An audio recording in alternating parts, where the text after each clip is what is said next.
And welcome back, everyone. To start things off, as always, why don't we go ahead and make our rounds of introductions? I mean, as always, my name is Bradley Huey. I will be playing Grayson Holland, and I'm very much hoping that our glass tower doesn't shatter tonight. Sorry, I'm currently stuffing my face. I play Acer Zord. I am really hungry, both in-game and out-of-game. Well, I guess that means it's my turn. I'm Morgan Caldwell, and I play Crescent, the La Sombra. And I am Peter Needham. I will be your benevolent but always watchful storyteller. Let's go ahead and revisit our vampire story. It has been several days since the incident with Malakoff and the Elysium. As Mr. Holland, I am to understand, with a little bit of housekeeping, that you sustained many injuries during that initial evening, correct? That is correct. You are also incredibly hungry. Also very true. As you awaken, well, say a couple days after this, giving your time to hold yourself away, to decompress, so to speak. Try to find some semblance of a routine before your will becomes strong enough to try and deal with anything at hand. Go ahead and give me your first day's rouse check. Okay. I do in fact pass. You are desperately hungry at this point. Your fangs itch, your gums twitch.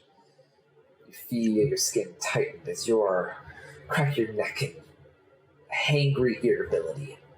As you get up and view yourself turning from left to right, you are heavily injured. Your hand from the right side charred all the way to the forearm, halfway down, skin peeling and flaking. You look like you've stuck your hand in a smoked barbecue for hours.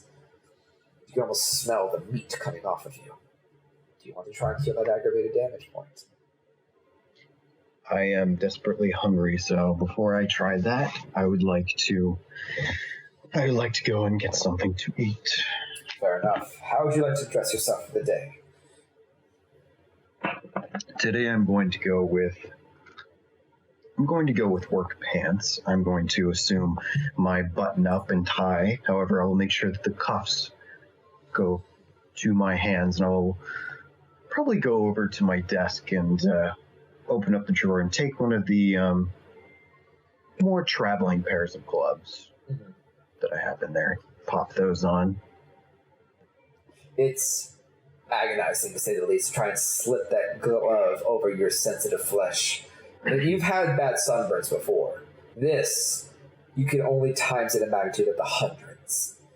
As you are peeling that glove over raw, sensitive muscle and sinew. Finally, you grit your teeth and manage to slide it on, pulling your cuff up around the burn, hiding it as best you can. So your hurt is accessible. What would you like to feel? I will say I'll feed from a few, only taking about one off. In total, I will take, if I'm at 3, I'm at 4, so I will take 3, but I'll take one from a few different members. Okay. Not to arouse too much discomfort in them. Okay, so we'll say for this, for the sake of brevity, the other two may not matter, depending on what happens. Go ahead and pick your first victim, and we'll see what goes down. I'll start off visiting the different wards. I think first I'll go to the psychological.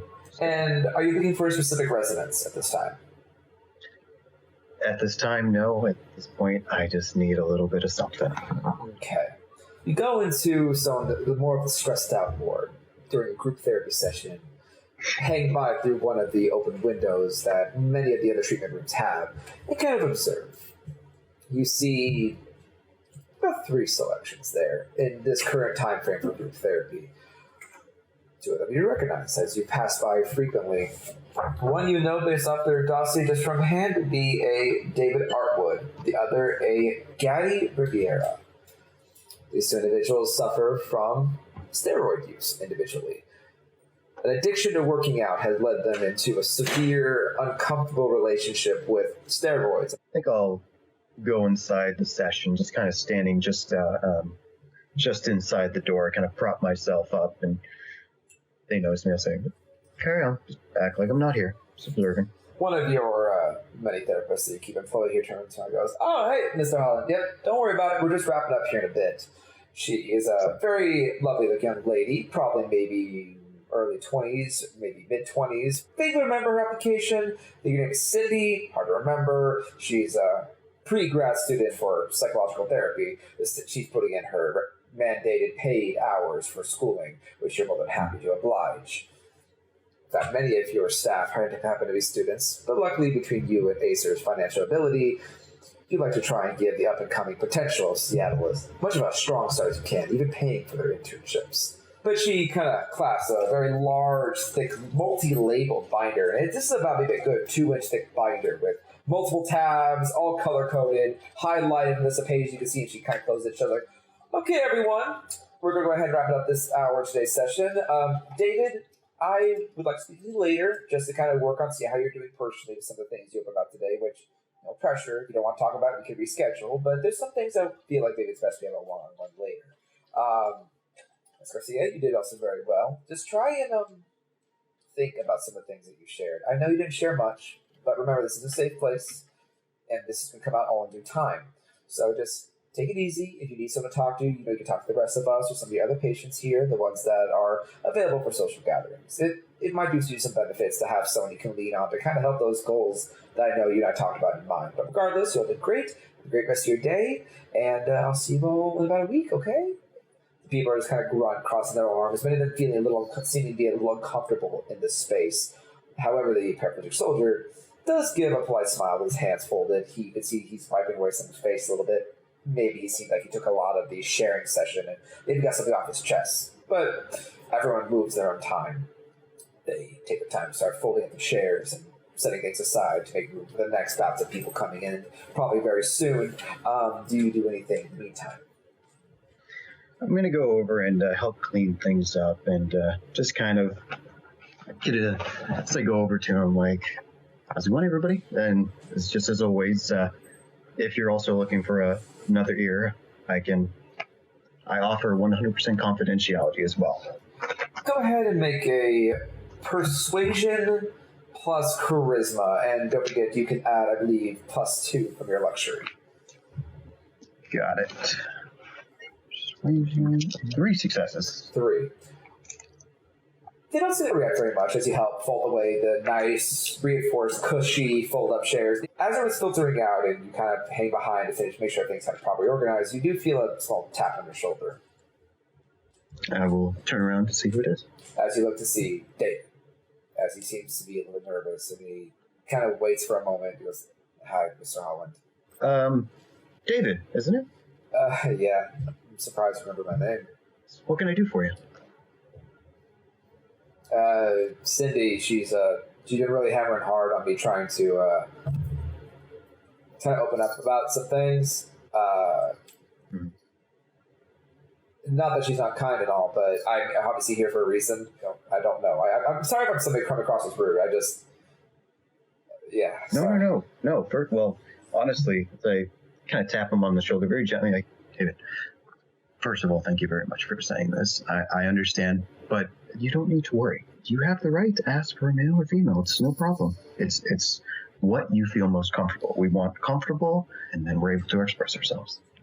Right. It's just, not to say that against her, she's very nice. It's just, I don't know. I've seen you walk around a lot. It's nice to see. I mean, you don't usually see the people in charge of things actually try to talk to people, which I was very impressed about. I guess what I'm trying to say is I noticed that you're very fit. You take care of yourself. I can see that. It's just, I don't know how to really kind of share the kind of issues that I've been going with. Would you like to maybe chat a little bit more in detail? It's all right if you don't. I mean, if you have the time, I know you're probably busy, but I wouldn't mind getting some things off my chest. I'm trying. Just kind of chuckling myself up. "David, I have a little bit of time for my patient."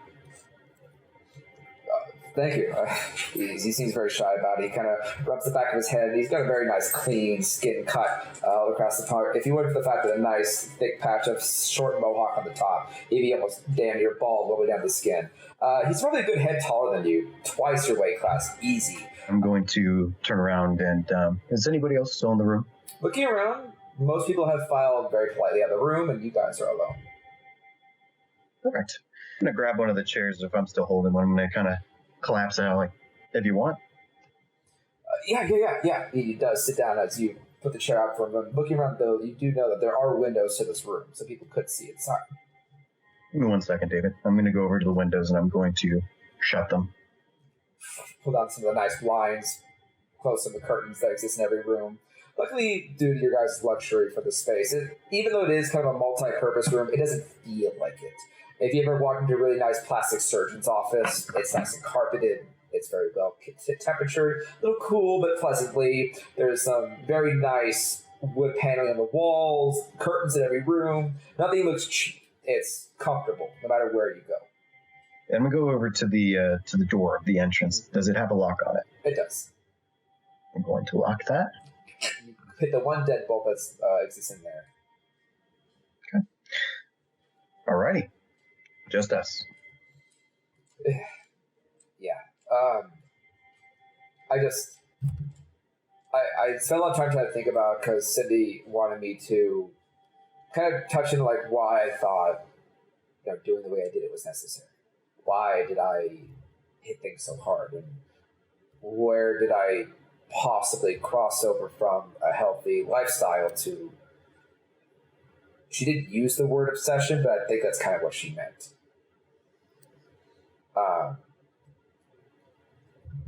Have you ever been in love?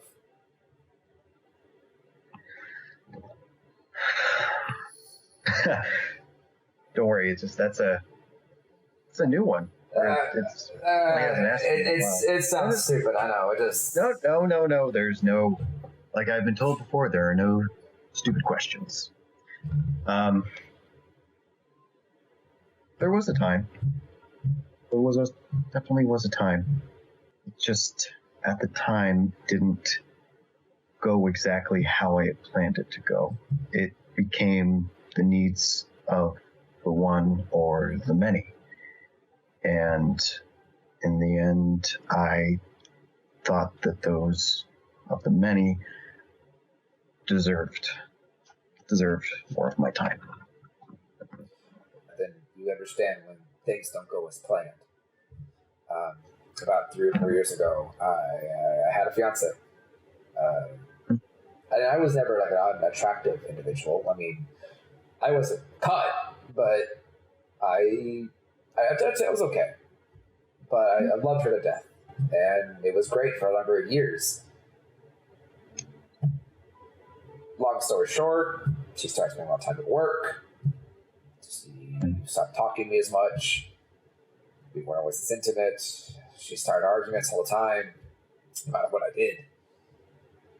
Fast forward to where you're probably expecting. I found her sleeping with her boss. And I confronted her about it. She had a lot of excuses, a lot of denials. It was all her fault, this and that. And, I probably should have taken that for my own grace. Saved me the fucking headache. But I'm stubborn as fuck. And I didn't buy it. She admitted she wasn't attracted to me. I wasn't her type. And apparently, in her mind, she was okay with that because I was sweet. And I took care of her, and I did a good job, etc., blah, blah, blah, blah, blah. Yeah, but when it really came down to it, she still wanted some of the, apparently in her mind, better than me. So I guess that's why I started working out. He kind of looks down for a moment, just chewing that thumbnail a little bit. You kind of get the picture from there. It's a gateway. Fortunately, a lot of the recreational substances we have out there are very addictive.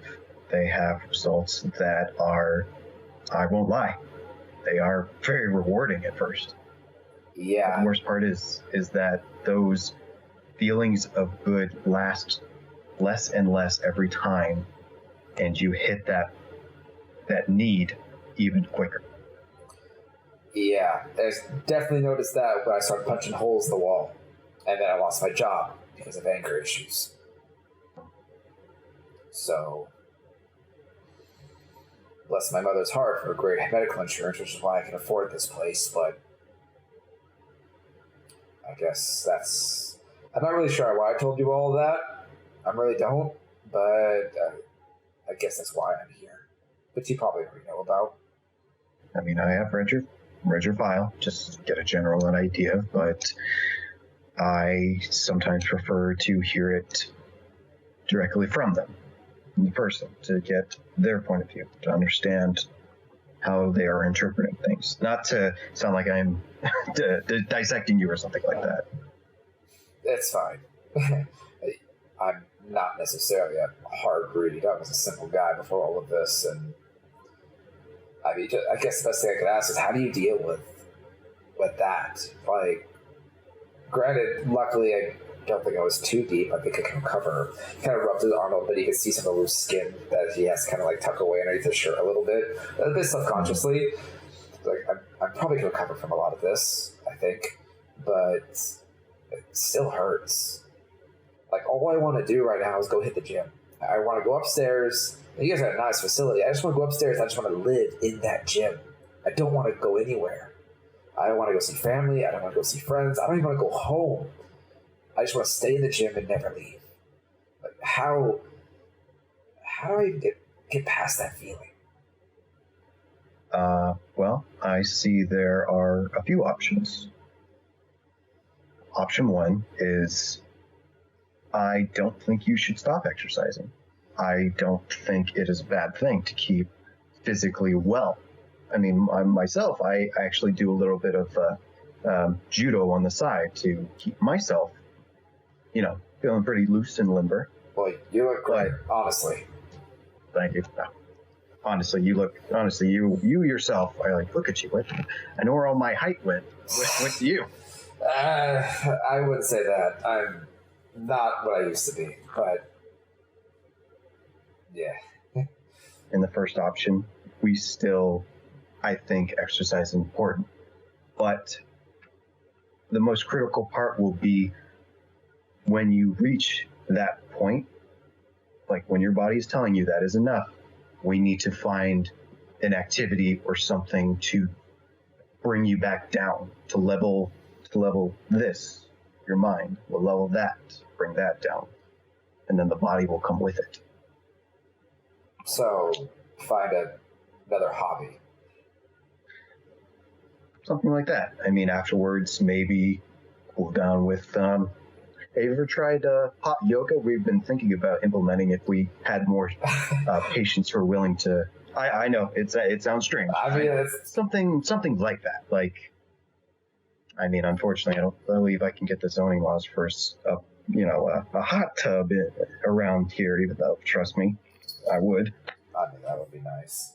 But I mean, right? If you think it'll help, I'm open to weird ideas, I guess. We like to employ sometimes some non-traditional methods. Maybe not exactly hot yoga, but something along those lines to help ease you back down. What it sounds like to me is that you haven't fully come to accept what she said and your ex. But what we need to focus on is that you are fine where you were. We need to make sure that you are comfortable where you are, not where she is, because it's not about her anymore. It's about you. I want to see you happy now, not her. She's not here. I don't care about her. You shouldn't care about her either. Go ahead and make a charisma plus persuasion.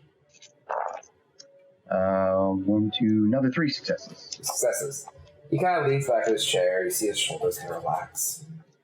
His face goes pretty much for a moment, but he just kind of looks at you. He starts nodding. And he nods a bit harder. He kind of leans into you a bit. He's like, you're goddamn right. And I start reevaluating I want. I've never had to do that yet, but we have time. We have time. Well, maybe you're right. That's something she wants. So, if you have a recommendation of an activity, I'm all ears. At this point, Grayson, you're starting to feel a very calm sense in the room. But you're still starting that itch. You listen to how he's speaking. You hear that boom, boom, that very heavy heartbeat in his chest. You can't help but notice the little bit of sweat that comes down the side of his neck a little bit. Not hard, just a little bit.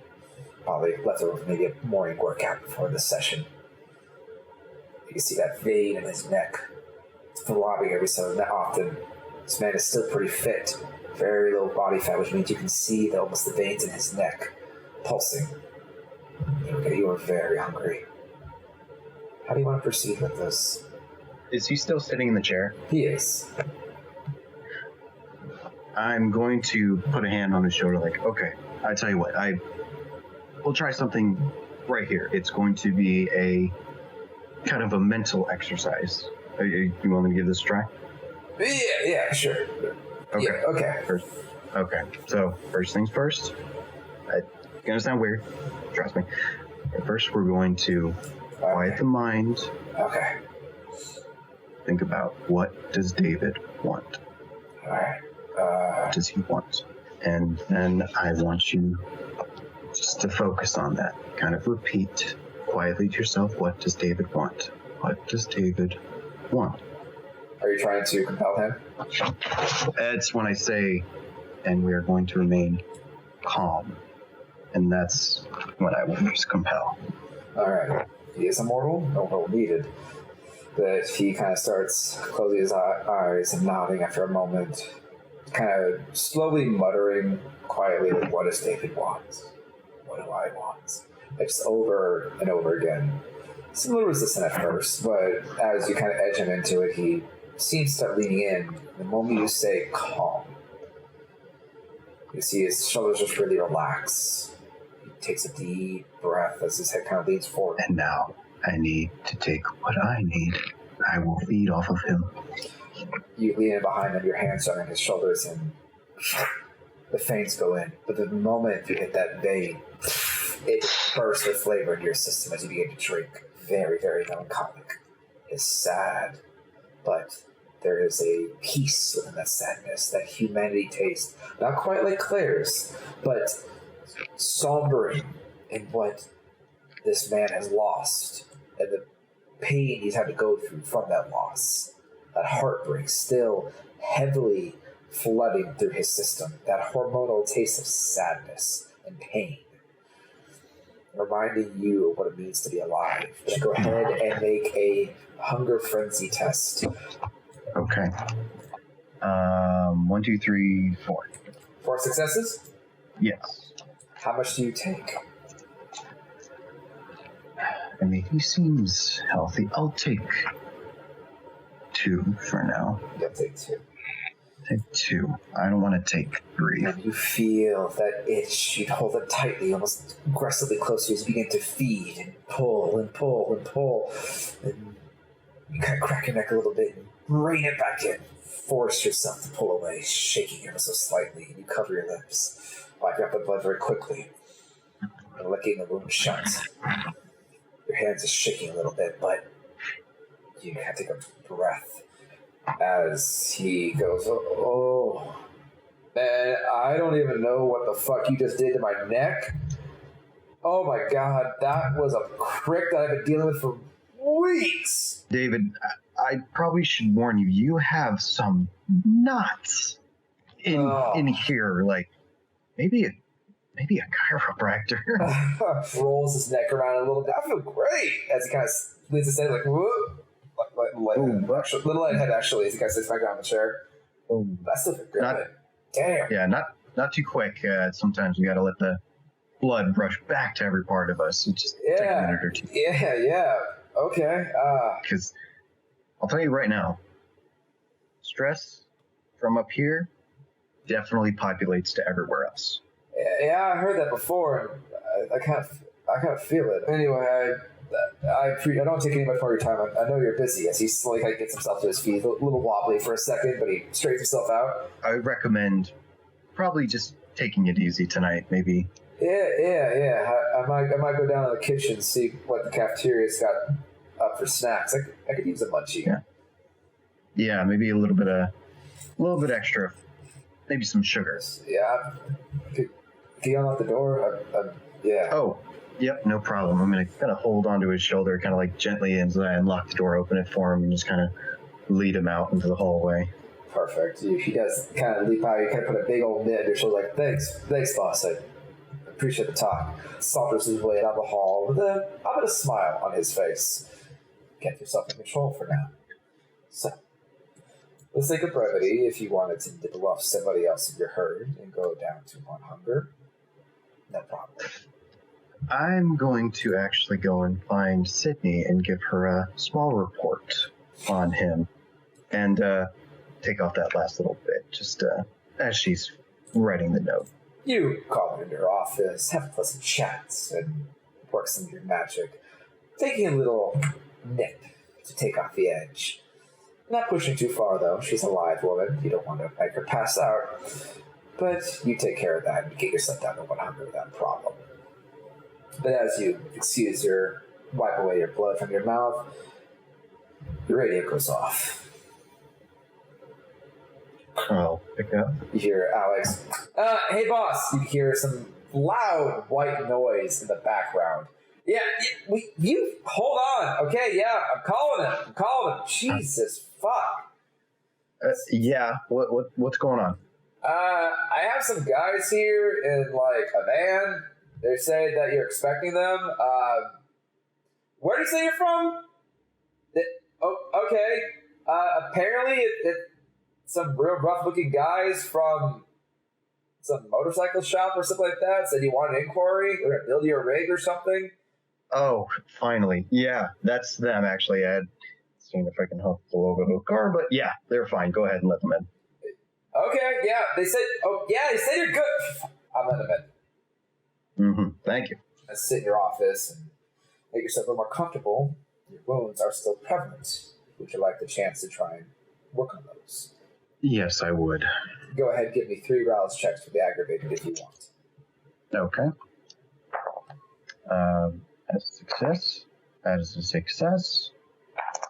And that is a success. Wonderful. Your hunger does not increase as you crack your neck, flex a bit. You can feel that tenderness of that bird fold away underneath your glove. You can see almost a rippling underneath your clothes as you kind of pull back some of the glove. You can see that the burn is mostly gone. A little sunburn, still a little red, but not anywhere near the black and charred, smoky exterior of a pulled pork. You do still have some superficial if you wanted to individually mend those quickly as well. I will try, yes, I would like to mend those. All right, go ahead and make a rouse check per 1 superficial that you'd like to mend. Okay, that's 1 success. Okay. Say I'll do 2, so I'll do 1 more. Okay. And, I do get hungry on that one. All right. As you look at the wound and just push it a little bit further, flaking that over to nice white skin, some of the darkened bruising around your torso and neck and face, even out into your complexion, you do get a little bit of that itch back already, disappointingly soon. But it's not terrible. As you hear the dictator, man, you got fucked up. All that food going away so fast. Maybe we'll go nibble on that Cindy girl again. She was tasty. You have to admit that's the other one, David. He was like a fountain. Oh man, I'm pretty sure you can bleed that fucker dry and he'd still walk around. You know, he may not be a bad idea to ghoul him too. You seem like a good bodyguard, you know? That's the thing. If nothing else, I could have muscle. And imagine what he would do with a little extra. Oh well. As you kind of wait for a moment and heal some of the wounds, many of the damages heal a little fairly quickly. You're still a little bit sore and beaten underneath the collar, but physically not too bad in the face, and at least what people can see. Though, how do you want to address your guests? Do you want me to in the lobby, or what do you want to do? I'm going to actually go over to the garage area, and I'm going to kind of wave them in. Okay. You make your way down the garage, pulling it open and wave in this very large black van. It has a big old anarchist symbol spray painted on the side of it. Heavy red paint that drips down. The van itself is okay. It's clean. but it's definitely seen a few dents and dings and scratches here. Definitely stands out as more of a rough and tumble sort.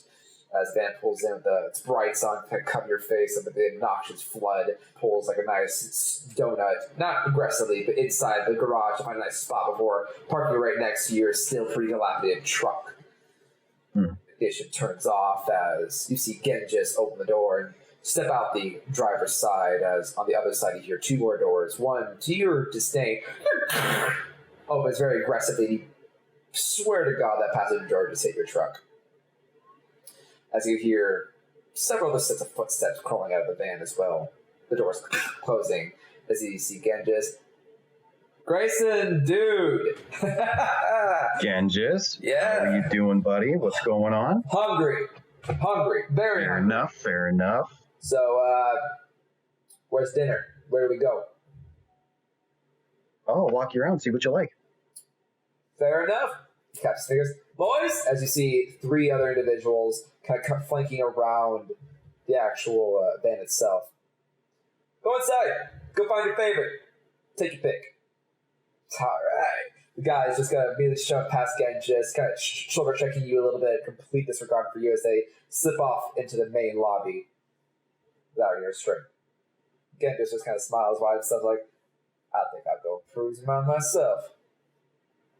I figure, if we're going to be kind of saddling up for about a month or so, might as well start from the center and not just start nitpicking on your newfound territory. Yeah. I wanted to talk to you about that, actually, again. I might have something for you. Wait. This is not really how this works. I walk in, I do what I want, and then I leave. That was our agreement. Yes, and I'm letting you do that. I'm only asking for the one stipulation that people don't drop dead here from your feeds. That's it. Go ahead and make a charisma plus persuasion. Okay. Do I get a bonus if I'm in my haven? For this, it's for luxury with interacting with mortals, so no. Okay, fair enough. Only one success. One success? Yeah. Look, okay, simmer down there, witchy boy. You know what? Fuck it, fine. I'll hear what you have to say, but I'm gonna go eat first. I'm real hungry, okay? I had a nasty tail in with some of your candy boys that wanted to evict me and my boys out of some of our spots, thanks to your princess bullshit. So, fortunately, I've got an itch to scratch. So, I'm gonna go eat. And then we'll talk. For a little bit, like 5 minutes. 5 minutes? Might be all I need. Whatever. He kind of walks by and gives you a hard punch in the shoulder. It's affectionate, but a little extra gushers. I kind of tap him on the back a little bit as he goes by, just... You hear him chuckle when he walks on inside. Follow him as they make it down into the main lobby. You hear one of the, he's a bit smaller, but hard leather jacket, stubbly facial hair, kind of big old face tattoo, very much like Mike Tyson. He's got that nice big old face tattoo, a couple of nose ring piercings, and studs down the center of his bridge. As he leans in and goes, "Hey, sweetheart, how you doing there? You mind if you and me have a little chat?" He's like, I'm kind of working at the moment. Can't really, do you need some help? Like, what can I do for the rest of you folks? Like, well, what you can do to help me is that I can help you if you sit down and talk with me for a few minutes. He leans in, just crossing his arms, flexing a little bit towards her, as she begins to look obviously extremely uncomfortable for her eyes. So like, Mr. Holland, maybe he can help you. I'm gonna go up to him. Hey, what is going on? How can I help you, man? I'm gonna kind of like lead him away. Go ahead and make a... No, for this is going to be a strength plus persuasion, as you're kind of pulling the strong arm, let's go. I gotta double check something here. Didn't think I'd have to use strength and persuasion in the same conversation. Or intimidation, whichever you prefer. I believe, no, persuasion, definitely. 3 successes. 3. You do have to kind of pull him back a bit forcefully off the counter as he kind of straightens up. You're about maybe a good half a head taller than him, but you turn him, let's go talk, as you begin pulling him away. Many of the other cronies around this individual, and again, just kind of flank right behind you, a bit uncomfortably so. It's not every day that you're surrounded by this many kindred without your backup. And you kind of peek around, and Crescent and Ace are nowhere to be seen at this moment. And it's like pulling him away. He resists, but he gives in. He's like, fuck it. All right, yeah, sure. You can help me out. Last talk to you later, sweet thing. As she the girl just hides behind her desk a little bit, just kind of waving to you, like, thank you. As you begin pulling them away. As I subtly, gesture like I'm pointing to them, turn to him, just, come on, man. She's like, front desk, really? You don't even know how old she is. I mean, I don't really give a fuck. She looked pretty and I wanted a snack. What, we're not allowed to eat the staff? Okay, man. How do you think I get people to stay here? Because other people watch them. That's staff. Okay, well, who we gonna eat? Because I'm hungry. Where's dinner? I've got 3 floors. Okay, you never really were That specific. depends. Do you want the drug? That depends. Do you want people who are a little off in the dome, people with drugs, or alcohol? The guy just all looks like, it kind of clicks for them where they're sitting at. Now all of a sudden, that they're standing inside of a treatment facility, and they start kind of having these silent looks to each other, just kind of nodding like, drugs. Most of them start saying drugs. One says alcohol. Huh. Okay. Drugs is 2nd floor. Okay. I walk over to the elevator, press the button. The 3 out of the 4 kind of step inside. One's looking at you as he said alcohol, but Genji does chime in. And no killing. Remember, Masquerade's still a thing. No kill. Just keep them alone. Snack what you want. If anyone kills here, I will beat your fucking heads in. Yeah. Don't fucking yeah, me, you asshole. I know what you did to that girl last week. Keep it clean. We're gonna be here for a while. It's like, okay. The door kind of closes behind them, the 3, and they're taking their way up unsupervised while there's still one more behind. It's like, and you said alcohol. About your height, but broad as all hell. This guy was built like a wall. Wow. Huh. I take a sidestep over to the other elevator and click the button, and once it opens, I reach around and click the 3rd floor, 3rd floor. Hey, his shoulders past you and sidesteps in the elevator. The door closes and he's on his way up as Genji just left alone. Is like, where do you want me to meet you? I know what I'm going to find. I figure we just meet back in the garage. All right, works for me. I'll see you. Cool. Maybe 10, maybe 20. Depends how hungry I am. Oh, man. Well, take your pick. Got a few. Again, just parts ways with you. Again, it's just whistling down the halls, kind of just peeking into people's rooms every now and then before he turns a corner. So his whistle begins to fade. I'm going to go over to the security station, and I'm going to click on the cameras. Mm-hmm. I'm going to check those floors. Going to the security station and checking on them, you do see first the 3 spread out. They each go their separate ways, going into various people's rooms, going to various treatment rooms that don't seem to be very, very occupied. 2 of them don't leave the rooms that they leave in for some time before they do eventually leave. One of them, the one that was a bit mouthy, he definitely takes some time to prowl. Eventually, you do see that your grit, he finds Claire. You see, he puts an arm out against the wall and seems to be kind of chat with her for a bit.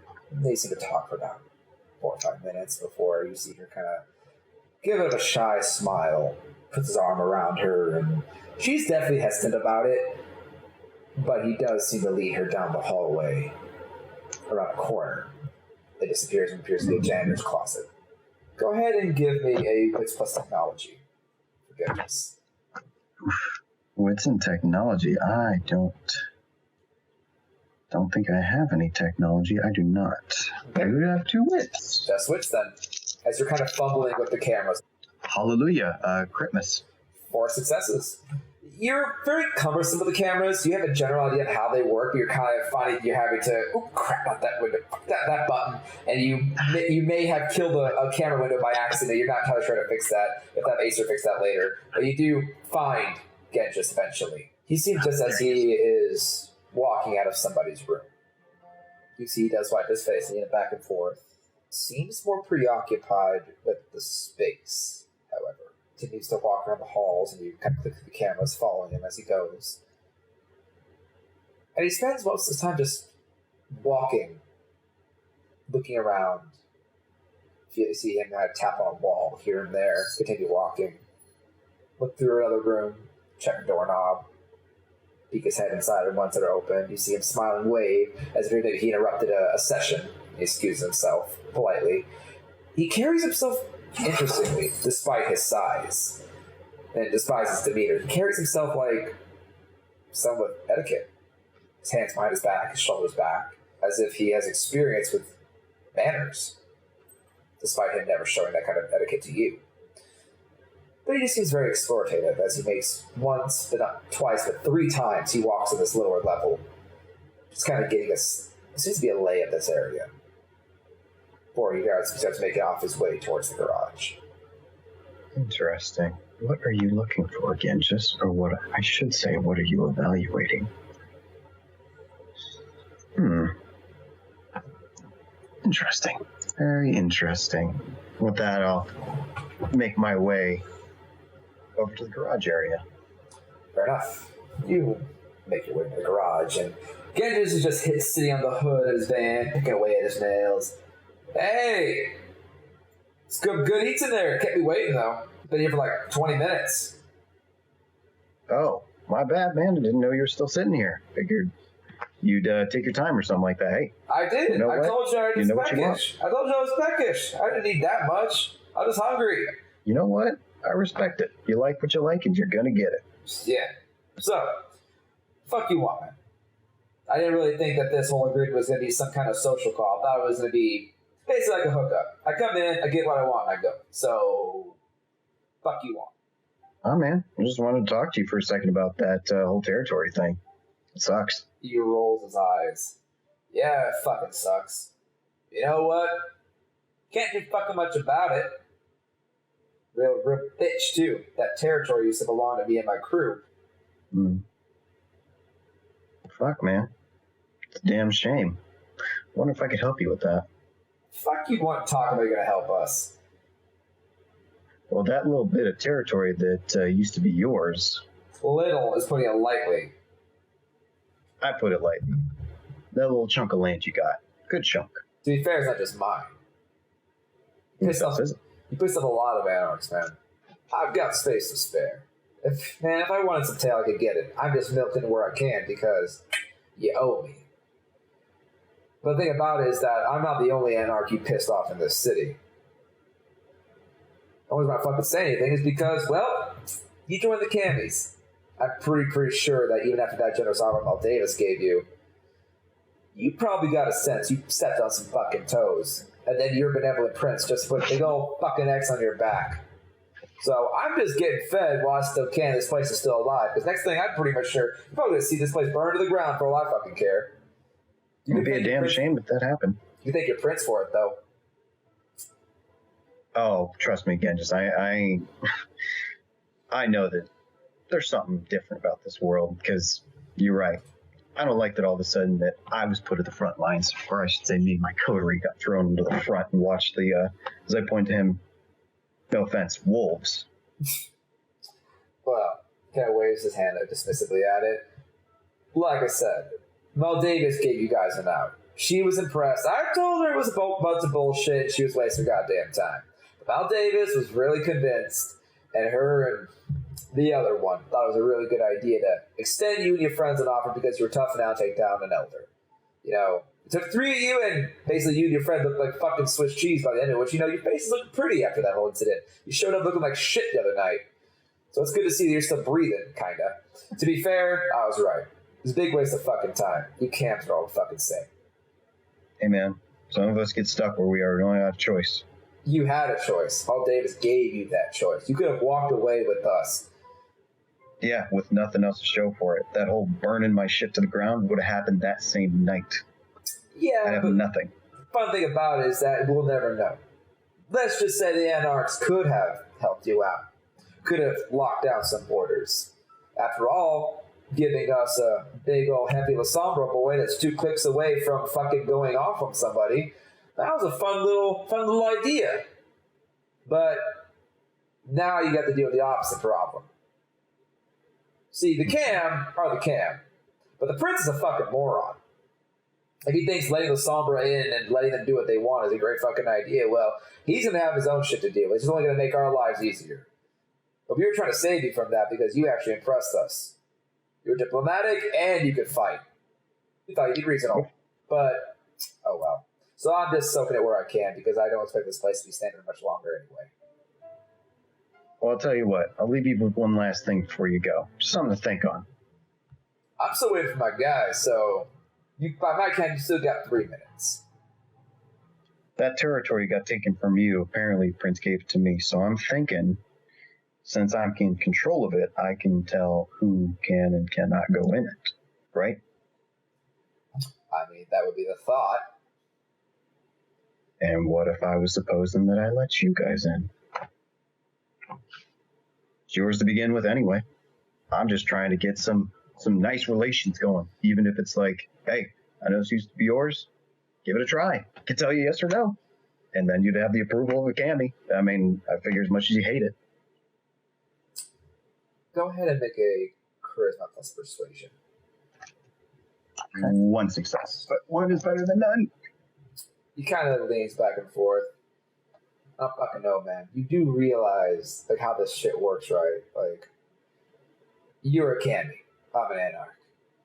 Mm-hmm. If the candies find out that you're slinging deals with an anarch, you're gonna have both sides on your fucking head. You realize that, right?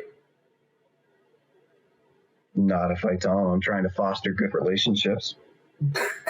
There's no such thing as good relationships, man. The candies and the anarchs, we've been at war for fucking forever. And don't that just make no fucking sense? We're all vampires. Of course it makes fucking sense. Are you fucking daft? I'm gonna tell you exactly what's gonna fucking happen, man. I'm gonna eat my fill. That was our agreement. If I want to walk around your fucking territory, eat some goddamn little old lady off your street corner, you can just fucking shut up and wave bye-bye to me for all I fucking care. As soon as I'm done, you're gonna deal with the rest of my anarch crew. Your prince is gonna turn his back on you. As long as you are useful to him, and whatever he says is the law, he'll be your friend. But he's gonna keep asking for more.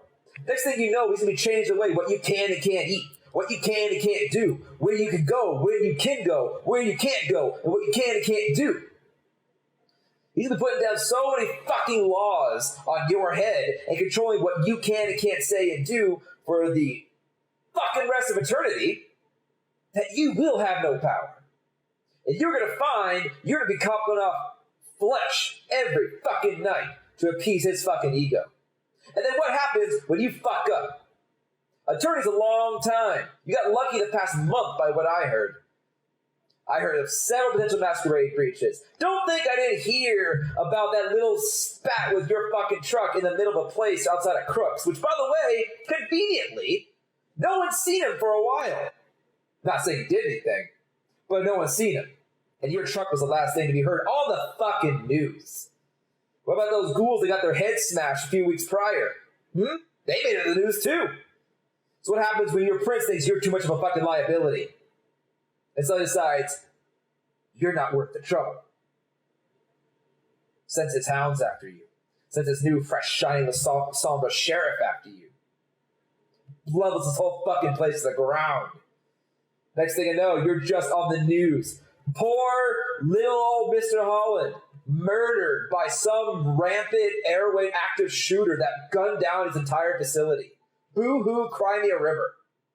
This place is gonna be a fucking ghost building by the end of the month, I guarantee it. Because you chose to side with the goddamn Cambies. And you joined with us. Made a whole big fucking difference. It's like you said, Genghis. We ain't gonna know because it didn't happen. Either you're real naive because you're young, or you're real fucking stupid. And stupider than I thought. And as he's kind of spouting off at you, how is this making you feel, Grayson? What are your thoughts? I think this little agreement that we had is actually going to be very useful. He's just spouting off all this shit. All the things he's heard, all the little bits. I think I like Genghis. Are you trying to persuade him deeper, or do you want to end this conversation with him? I think I've said all I needed to say. He's still going to come, and he's still going to agree to my last bit. So I'll kind of, as I feel like I've kind of honestly gotten more than I thought, it's like, all right, fine. Enjoy your month. What? Call me naive, call me whatever you want. Yeah, I am young. Yeah, well, you're young and you're fucking stupid. At this point, his guys start funneling out of the garage. All I can say is fucking good luck. Because you're going to find, one of these days, you would have wished you took Paul Davis' offer. Because those cams, they're going to stab you in the back. There ain't no loyalty amongst the cams. Whoever can go on top, at least with the Anarchs, we choose to do something different. We choose to be independent. Real relationships are fostered that way. This is bullshit. This is some kind of fucking hierarchy nonsense. And I'm going to eat it good while I still can, before I fucking burn this place to the ground and get everything back. Got it? I only got the one room, and that's about it. One by one, you get a slip of the van. You hear a loud as the van begins to pull away. You can see just as the very large beer-gutted man kind of slides his way into the sliding portion. There's now about maybe a softball to a basketball-sized dent in the side of your trunk now. Fixed it! As they close the van, the door is opening and begins sliding away. I just wave them off like, fine, fuck out of here. And I go on my radio like, they're coming back around. You can open up the gate. Alex goes, okay, cool. Got it, boss. Thank you. I click off the radio, and I shut the garage. And as soon as that door goes below my face, I just can't help but smile. What's your thoughts for Genghis going forward? He's just like every other freedom fighter. He thinks the world can be changed by punching it into submission. I'm not going to say he's naive. No, he's not naive at all. I think he's a little overconfident. He talks a little too much. However, I think at this time, as much as I hate it, it may be more useful to let him eat and then spout off. As time goes by, the days continue to tick forward as this bit of downtime continues onward. Do you try again? To get more out of him? Yes. If you have anything else you wish to try and deal with Genghis at this exact moment. No. I'll give him a session to cool down. He seemed a little too freshly hurt by the losing his territory. Fair enough. I'll say some time pushes by unless there's anything else specific you want to accomplish at this current moment. I do wish to send a letter to my master. Okay. You want to send a message to Bertrand? I do. Are you going to actually send him a letter, or are you going to text him? I'm going to give him a letter. As much as we live in the 21st century, some Tremere habits should never die. Pull the page outward. Pull out a quill. Use your ink fountain pen quill. What do you want to write? I'm going to... The letter will be something like this. Dear Bertrand, my good friend, I want to let you know that everything is going relatively well here. I haven't had the place burned down yet. And I've been looking into the books that you recommended, some very fine choices, and I look forward to finishing them. I do have a question for you, and that would be, kind of tap the paper a few times. Have you had any experiences with whites before? Looking forward to your response. Or a friend, Grayson Holland. I'm going to wrap that up, fold it up nicely, put it in the paper, or put it in the envelope, and give it that stamp as I go over to the windows and do a tiny prick in my finger as I wipe on the very bottom of the letter and let it go. And off it goes, spinning off to the wind to find her sire. We'll see if you get a response. And when that may be, you don't know. He tends to take things in his own time. Is there anything else? I'm just going to make sure I do wellness checks on the people that they feed on. Going through, double-checking your areas, most of them wind up in the infirmary. Safe but one. But They're heavily anemic. They're lightheaded, suddenly not entirely sure what happened, very vague on the details, obvious symptoms of being hit a bit hard, but no die. No suddenly pass out, no suddenly are in a situation that is compromised. Though, as you do peek your head into one of the nurse's offices, you do see that Danica still isn't here. She's been gone for close to a week now. But you do see that Medico is in there, and not looking too happy. She looks kind of perplexed as she's going over these individuals who are all suddenly winding up with the same symptoms out of nowhere. Before I walk in there, I'm going to take out my phone and send a message to Danica, just a small blurb of, "Hey Danica, hope you're feeling well. Whenever we do, if you need anything, just let me know. Make sure you take some time to relax." Send. You send it off, and there's no response. You wait for a few minutes, and nothing comes in. But you do see there is actually an email notification on your phone. Oh, I will go ahead and open that up and see. Going through some of the emails, a lot of it's business, spam, investments, credit cards, etc. Mm-hmm. The quote for your truck was roughly, say, about maybe $6,000 trying to fix. At the very top, you do see it in full bold, Danica PTO. As you can see, she has submitted a request roughly about 2 days ago for extended PTO, roughly about 3 weeks worth, which is a blip on her radar, as she has never taken a day off in her life. Mm-hmm. Reasoning, family needed help back east, gotta go stay with them for a bit, family emergency, hope it's alright, I've already left for it. Does anything seem... about the email, does it seem kind of like manufactured? Like not quite her style? Go ahead and make a charisma plus insight. Okay.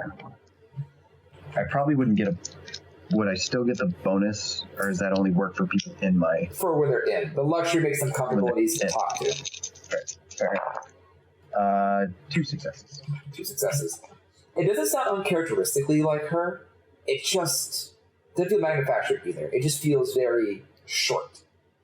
It's very businesslike, and it's a little unlike her. She tends to be a bit more personal, usually an unnecessary smiley face here and there.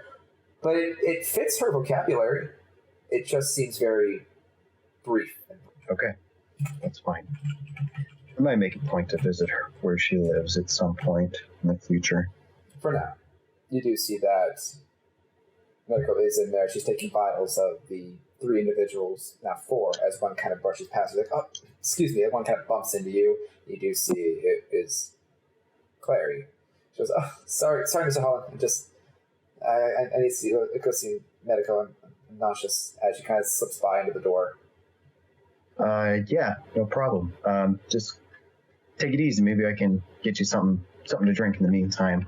Claire is the one that I ordered the notebook for. Yes. Did she get those? You do recall that you did get her to those before you went out to deal with Mountain Cough. Okay, have they arrived? They did. You did give them to her already. Okay, just making sure. Okay. And as she walks by, I'm like, oh, are those notebooks working out for you? She kind of pauses in the door and she smiles kind of like, yeah, they're really cool, actually. I've been kind of drawing them a lot and writing some thoughts and stuff, and I appreciate it. Thanks. I like the pencils, too. They're nice. Sure. I mean, hey, if you need a restock, just let me know. I will do, Mr. Holland. They're cool. Thanks. I appreciate it. She's very shy. She's a little wobbly, you gather from being fed upon, but she's a little warmer to you than last time. Not quite as... The distance between you physically is shorter than what it used to be, as she seems to be a bit more comfortable with your presence. Because last time I barely got a word or two out of her. So this is progress. But she kind of smiles and nods before she heads her way in and just, Medico, I don't feel good. Oh, just go ahead and sit down there, sweetheart. I'll get to you in one moment. One second, okay? I'm sorry. It's fine. It's okay. As she kind of hobbles way over to a chair and sits down, as you can hear Medico saying, what the So you're sure you didn't eat anything? Or did you drink anything weird? Did the cafeteria food taste weird? Like, anything? Like, no, I'm good. I feel fine. Just really, really lightheaded all of a sudden. It's like, okay, 1 sec. Let me get you guys some fluids. I'll be right back. As she begins walking out towards the front door where you're standing. I'm gonna go and kind of grab the medical supplies for her. Kind of like grab one of the like a medical bin, start filling it up with needles, alcohol pads, some gauze. You start filling up this small little care package before she enters in the supply room that's right across the hall from the nurse's office, and she says like, "Oh, Grace." Yeah, I heard you. I'm grabbing some stuff right now for you. Oh, thank God. It's the weirdest thing. All of a sudden, everybody's coming in, and I don't know, whatever. Do you know anything about this? Did something happen that I'm not aware of? Well, yes, there's a little bit of something, but it's for the most part completely under my control. She starts like packing up the rest of the supplies you got most of her. It's like, what do you mean under your control? Do you know what happened? They're all acting like they just donated like 3 pints of blood or something. Like they're all kind of anemic, which makes no sense. Wait a minute. She stops for a moment. She kind of slams the supplies down a little bit and puts her hand turning to you. Okay. I understand. You are correct in your assumption, and do not worry. Like I said, how much did you fucking eat? No, it's not just me. Come on. Wait, what do you mean it's not just you? I know for a fact Crescent doesn't eat people. And Acer, I mean, yeah, but I watch him sneak out all the time. So, who's been eating? As she like closes the door behind her. Look, some people just got forced out of their place, and they're my kind, so I'm letting them for a little bit, take a little bit from them. But of course, first rule and unbreakable is that no one is to be fed on excessively. So this is just. She puts one finger in front of her face and just kind of stares you down for a moment. You can see her brow kind of furrow. So let me make sure I heard you right, because I think I had some fire in my ears or something. Did I just hear you right? Did you let strangers, other vampires, ones that we don't really know, into this space where you're supposed to be helping people to let them just have a fucking all-you-can-eat buffet? Did I heard that right? That is not 100% true. It is not an all-you-can-eat buffet. For the love of God, I'm still trying to keep some of my humanity. Thank you very much. Okay. No, I'm not letting them do that. This is an unfortunate side effect. It's not going to be an everyday thing. It's only for the month. That's it. For a month. And they'll be gone. Okay, so how many of these now people that are going to be walking around you just let feed on people, which mind you, you're supposed to be helping. I am helping. Why do you think I've been trying to go around and help as much as I can? Yeah, I don't think letting a bunch of fucking vampires into this space to just drink on people is very helpful. That sounds like the opposite of helpful. That sounds like abuse and fucking neglect. That sounds like you're letting them be taken advantage of. These people trust you. And you're letting just some fucking whack jobs come and just eat them. I mean, they're a little rough around the edges, but honestly, it's almost like I'm working more cases because they all have some serious issues. What does you mean by rough around the edges? Are they dangerous? They're punks. They're just punks. Okay, so we got a bunch of vampires with a bad attitude. Yeah, I can see this going totally well. Medico, if you can trust me about one thing, this is the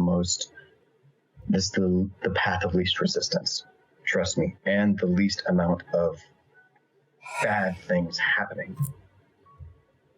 Go ahead and make a persuasion and charisma roll. I know I keep asking, but does it work on her? She's immortal, technically. Because I need it too really bad. Even though she's a witch, she's still technically immortal. She's terrifying. 5 successes. 5 successes. You see, she does kind of cross her arms very tightly. She kind of scratches her nose at you, which on a normal day would probably be cute. Today's not that day. And she just kind of gives you this very hard, daggered look. Like, she just looks right through you. And she seems to hold that gaze just unwavering. That full-on, just deadpan, anti-paparazzi stare. Before she kind of takes a small breath.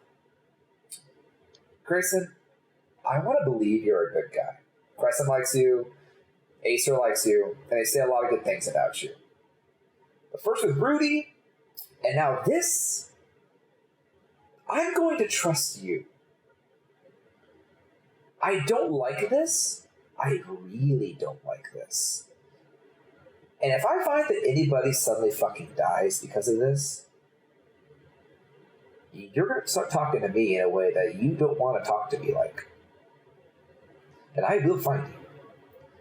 Listen, I like this job. You pay fucking well. I get there's a lot of nuances with the fact that you're fucking a vampire.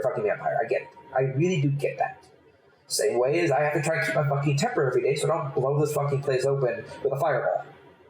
I get that. Please don't do that. It's like rubbing alcohol right next to us. That goes up. Why do you think I practice breathing techniques every single day? And I take naps on my break. I get that you gotta eat. I get that Acer's gotta eat. And Crescent's gotta eat. But you guys are pretty fucking simple. The point is, that doesn't take away from the fact that you realize this is a problem. I have 3 people in there. That girl, Claire, she's 110 pounds. I've got more blood in me than she does. And I am a foot shorter than her. Newsflash, mortals die from blood loss. But regardless, I get it. I don't know what drama you got yourself wrapped in, but be fucking careful, okay? The last thing I want to have to deal with, on my conscience, at least, is that these people who trust us, especially you, just please be careful. I get you have a plan. I get this is dramatic. I'm going to do my best, Mariko. Trust me. Some semblance of trust doesn't have to be exact. Do you know what I mean? Look, for what it's worth, I do trust you. Obviously, if Crescent likes you, that says a lot. She doesn't like anybody. And I mean that literally. She hates everybody. But she likes you. Yes. So that should say something. If she can trust you, I can trust you. It doesn't necessarily mean that my moral affinity is okay with this. But they're okay. They don't seem to know what happened. I'm just going to go get them a juice box, a cookie, and get them to bed. Just please be careful. She picks up her very large basket of supplies. I'll make sure to have the IV bags prepped, and we'll order some more juice. She walks out. And now it's just me in this medical closet, talking to myself. As you kind of look around, there's a freezer, there's shelves versus with full supplies. It's a pretty spacious closet. All right, I'm going to walk out of the closet now. Fair enough. Anything else you'd like to try to accomplish for this particular day? No, I'm just going to do my best to blend in, help out with things here and there, maybe escort a few people to their rooms, nighttime procedures and whatnot. We'll say for the brevity, a few days pass, things kind of settle in. You naturally begin to heal off the rest of that superficial damage just by a little bit every day, feeding here and there. One thing you have noticed, and Acer, at the start of this day, as you can kind of slide your way into here as well, both of you come together this day about a week later. To both of you, you've noticed that Genghis has shown every day, roughly around the same time every evening, sometimes with more people, sometimes with less, to feed. So far, no casualties, but Medico is busy. It's not very uncommon to see her having to tend to, at one time, appoint 12 people, as your herd is definitely taking a hit, trying to keep up with this very ferocious appetite, and just keeps seeming to bring more. At the start of this day, one thing you've also noticed, both of you. When's the last time you guys saw Crescent? She's always been scarce. She's usually always somewhere. You don't find her in the miniature library that exists in your office. You don't find her in the strange little nooks and crannies that always seems to mind herself. It's interesting. At the start of this day, I would like all 3 of you to go ahead and make your first awareness check. Okay. And Success.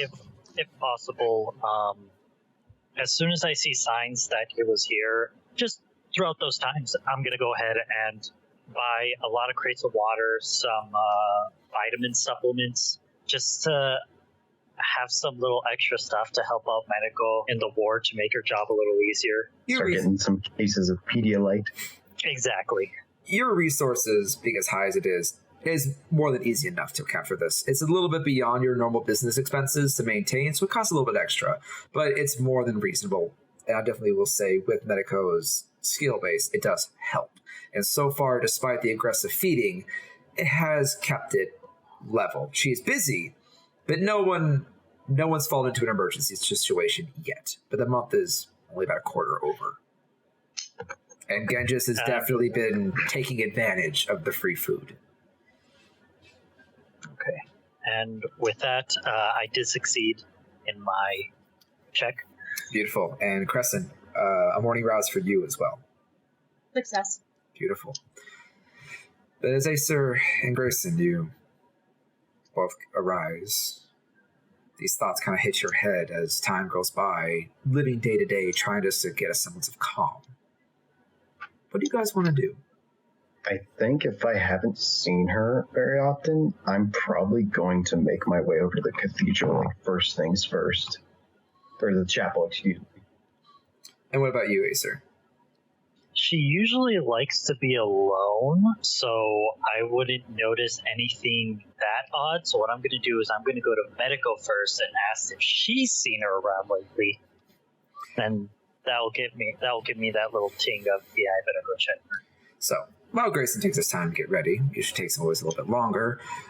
Let's touch with you first then, Acer, as you kind of make your way and you walk into the medical ward, and the beds are full. There's a sizable amount of beds, usually about a dozen people or so, which is more than usually enough for any type of emergency situations for detox, withdrawal, etc. But these beds are full. And they're all hooked up to IVs, all sitting on snacks or cookies, resting.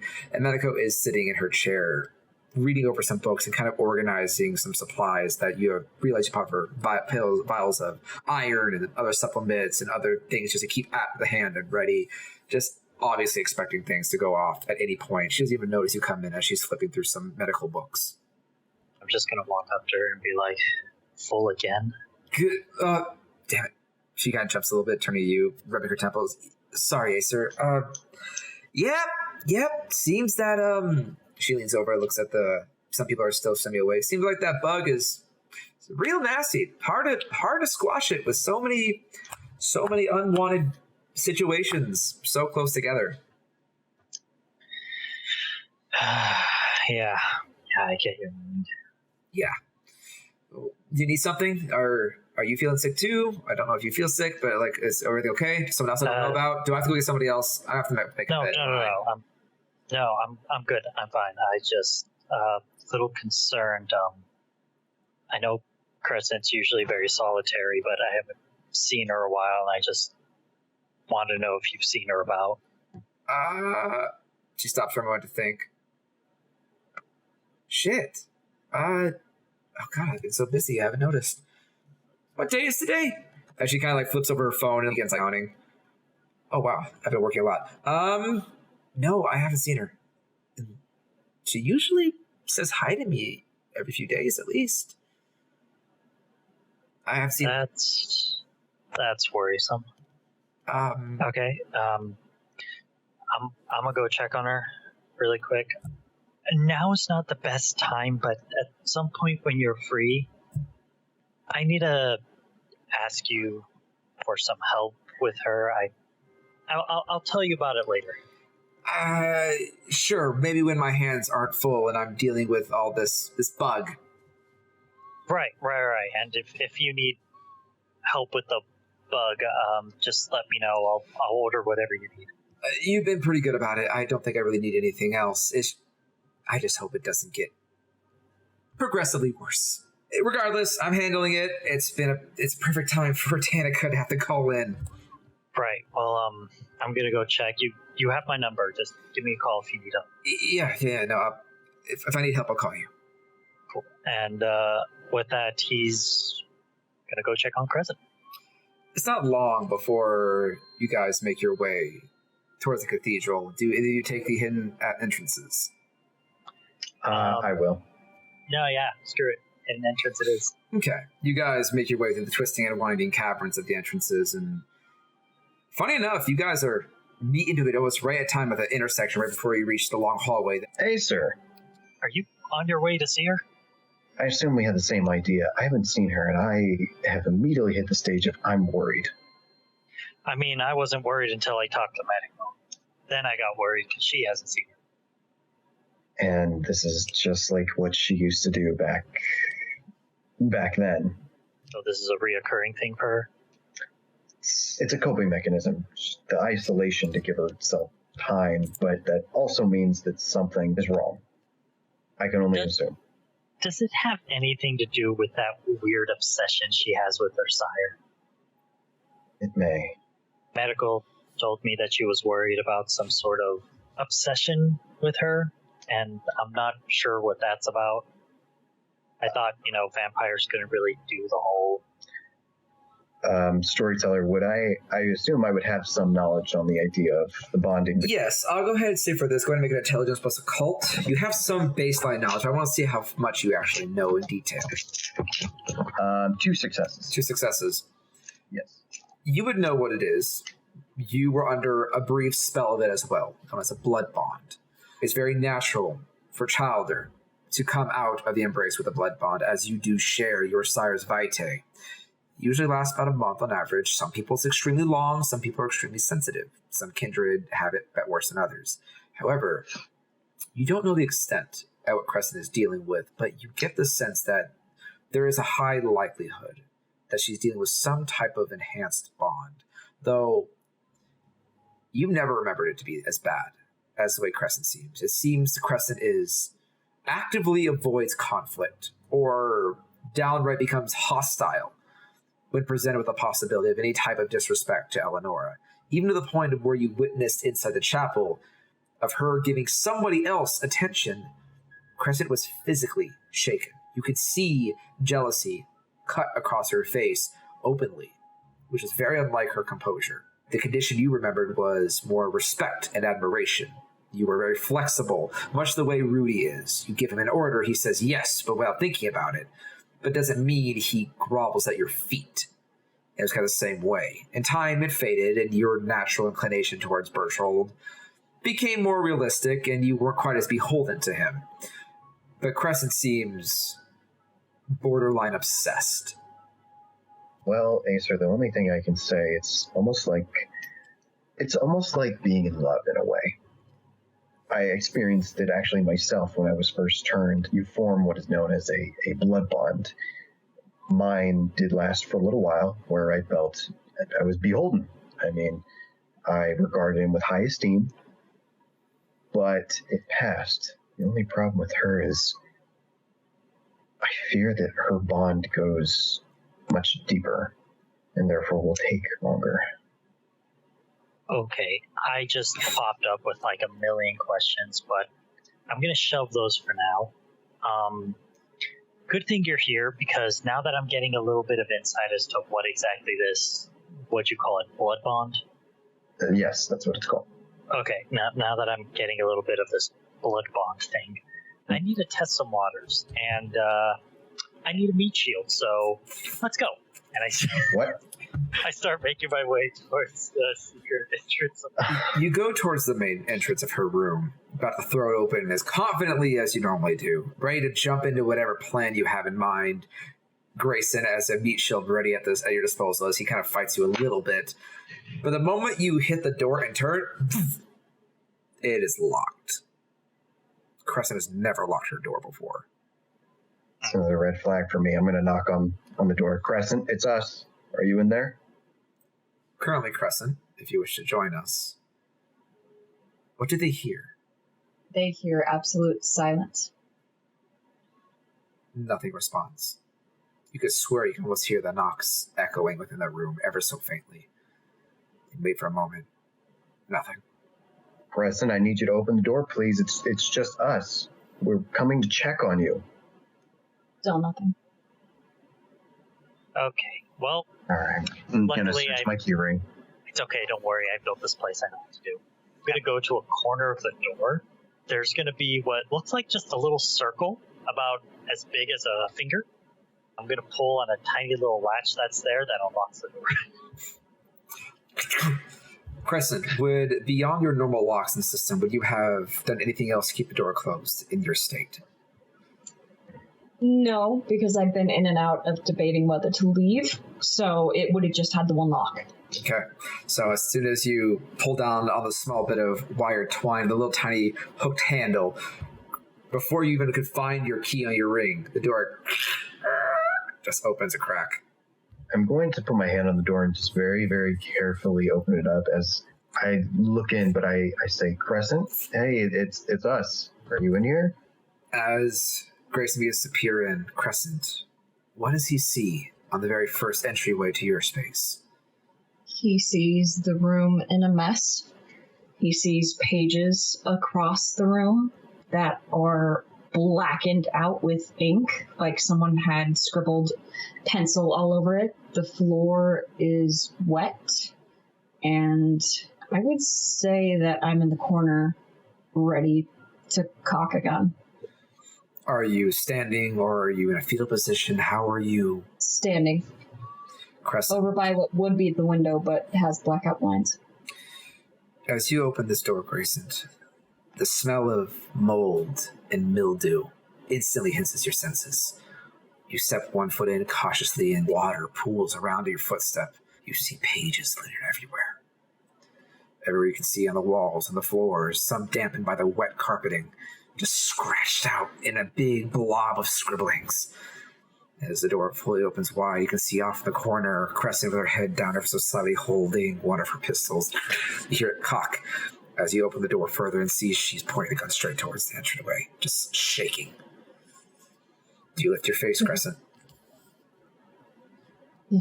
I lift my face and say, you have about 5 seconds to get out. The moment you look up, what do they see on your face? She looks worn, like she's been there for a week. Hair is kind of wet, so at least she's been bathing in some sort of way, but definitely fresh tears. You've never seen her like this. Even you, Grayson, in the lowest of times, you have seen her in her low points, even in her life before she became dead. But you've never seen this. This is different. Something is wrong. As she holds the gun in front of you, just shaking, her face clenched in rage, but dried, bloody tears run down the sides of her face, and they don't stop as fresh tears just continue to flow the moment she sees you, but her face is pulled back like an animal. Her clothes are wet and damp, but they don't look like they've been changed in a while. Her hair is a sopping mess, almost akin to the ring girl, just slathered to the side of her face. But her hand that she holds onto that gun just shakes violently, as if she can't keep her aim straight. That is the most alarming sign.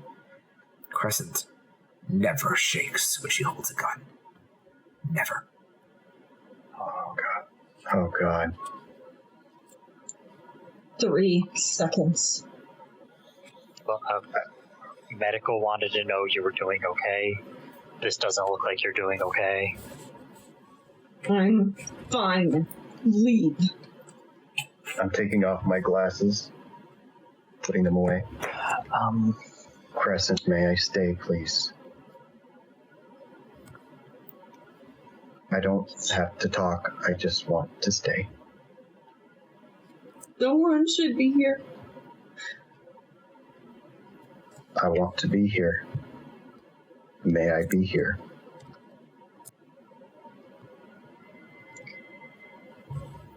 Why?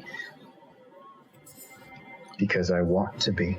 Because we both want to be here, Crescent. As they're talking, I'm going to slowly close the door behind us. Slowly as to not get shot. You all are plunged into darkness, as there is no light in here unless Crescent has left any sort of light source. Probably one singular candle. On a nearby table, one that you would know was made for Crescent to sit and read comfortably at, to draw as her heart's content, there's one candlestick. Fancy, with a single candle, long, but it's been burnt almost to a quarter of its length left. as a helpless little flame just dances. Shadows cast heavily in this room, and now that the door is closed, that scent of decay and mildew just increases. It's like this room hasn't been dry in a week. But all the while, you can just see the shadows around Crescent just ebb and flow like liquid. Even as the darkness kind of dances across her face ever so slightly, you could just see her expressions just suddenly jerk and twitch as if there's another image of her just hanging over it. Long, shadow-like tendrils just seem to blanket an entire corner of the room, pushing outward against the faintest, weakest little light in the space. Look, you're clearly out of sorts. What exactly happened? It's Out of sorts. Oh, I'm so stupid sometimes.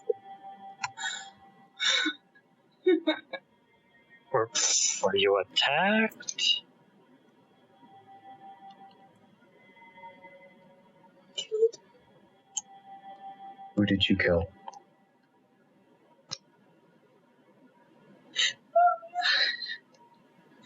I didn't mean to. I killed her. I should have done that maybe years ago, or maybe I shouldn't have. I don't know. Maybe I could have helped her. Why does it even matter anymore? Right? Neither of you have heard that name before. In confusion, I'm just gonna be like, who is that? Was she important to you? Yes. Hold up, I don't understand. If she was important to you, why did you kill her? After I was embraced, Eleanor thought I was ready to take on more important tasks, and she had assigned me to take out a mortal family, and I did. I didn't really think about it until there was this trembling girl in the closet. And I don't know, maybe it was just stupid of me to think that she could have a normal life, that she could, I don't know, get past it. And a few weeks ago, Eleanor gave me an address. I didn't know. She just said that it was the resonance that I needed. I didn't really think anything of it. She did not live a good life or anything. Eleonora, your sire gave you the address? Okay, look, this is gonna sound really weird, but just please humor me for just a little bit. Humor anything right now, Acer. Just answer a few questions. I'm just curious about something. I'll drop the gun. It clatters to the ground. The soft. Out of curiosity, if Grayson and I were being attacked, what would you do to the person? We would fight back. Okay. If Medical was being attacked, what would happen? They'd be dead before they laid a finger on her. Okay. Same question with Eleonora. What would happen if she was being attacked? What would you do? Same thing. Okay. Again, this is all hypothetical, not saying it's happening, so just bear with me. If Eleanor and Medico were both being attacked, who would you say? And at this point, Crescent, what do you want to say? Then I would save both. I would find a way. Go ahead and make a resolve plus intelligence check for me, please. 3 successes. 3 successes? That's just enough. You may answer freely, however, as she does answer Acer, there's a hesitation on her face, as if she actually has to really, really think hard about it. Both. I I'd find a way to save both. Okay. See, that's a very normal response. Clearly, you care about both of them, so you would want to save both of them. Now, what would you do if the person attacking her was Eleonora? Intelligence plus resolve check.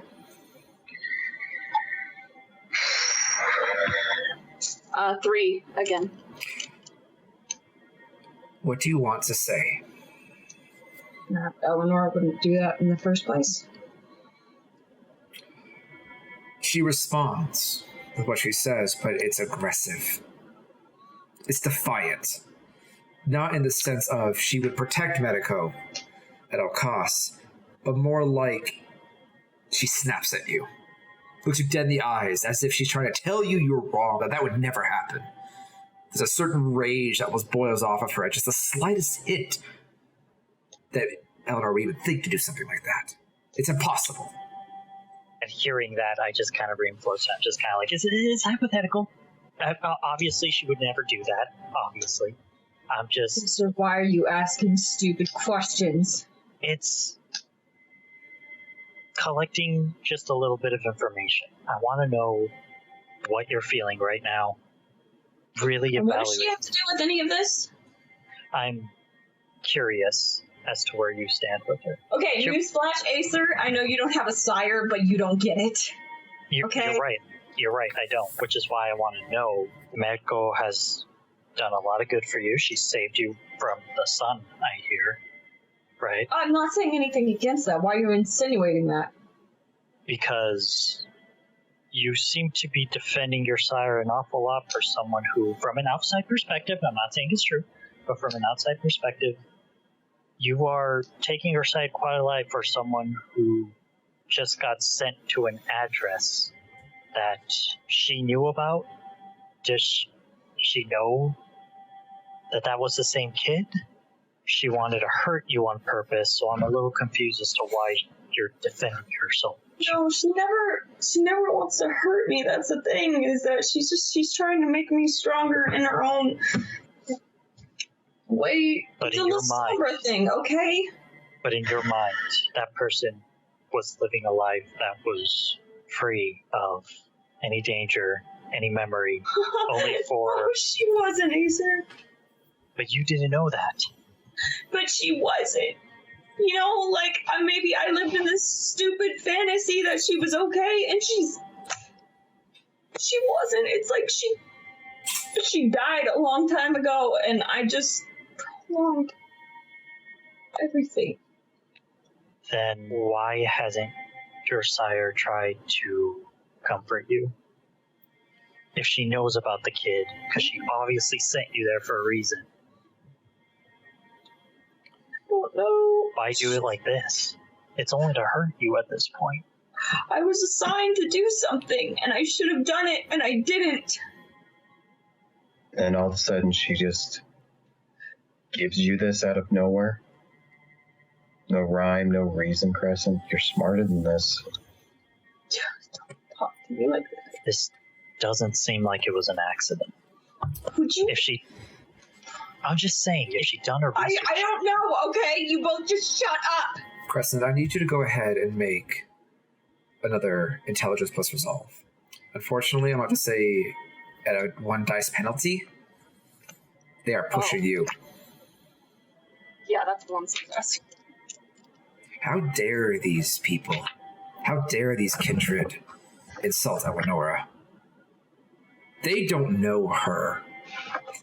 And you will not sit there and tolerate this kind of disrespect from someone that's done so much for you. They are treading on thin ice. I will pull out the other pistol out of my pocket and shoot it at Acer's feet. Are you trying to hit him, or are you just giving a warning shot? Warning shot. A spray rings out right in front of you. Bounced off right at your feet, Acer. He's gonna get very startled. He didn't see that coming. Okay. Push one too many buttons. Sorry. Again, all hypothetical, just questions. I'm done, okay? Okay. Choose your next words carefully or leave. Okay. I'm done. I got no more questions. You guys got what you want. I didn't. Leave. So I'm not leaving. What is it that you want? Before he answers that, how do you feel right now, Crescent? I feel like I'm showing a vulnerable side of myself and it's not being reciprocated or understood, so there's frustration and I'm feeling backed into a corner that I don't want to be in. I just want to be alone. But at the same time, it's nice to have company away from the typical that I've had for the past week. As you say this, Grayson, just with your natural little bit of insight, no role needed because of your history with her, you could tell some of those sensations vaguely.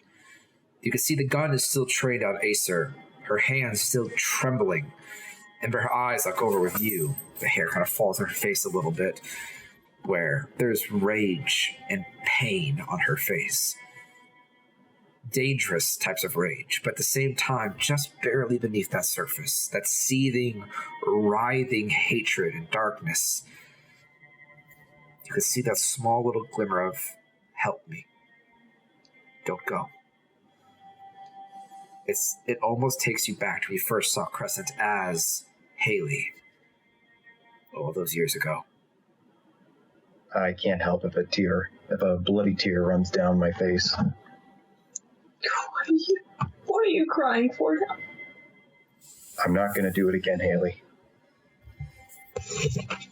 I'm not going to fail you again. I'm not going to do it. I'll sit here and wait. I won't say a word. I don't care. What do you want? Do you want me to just sit here? I can be quiet. We can just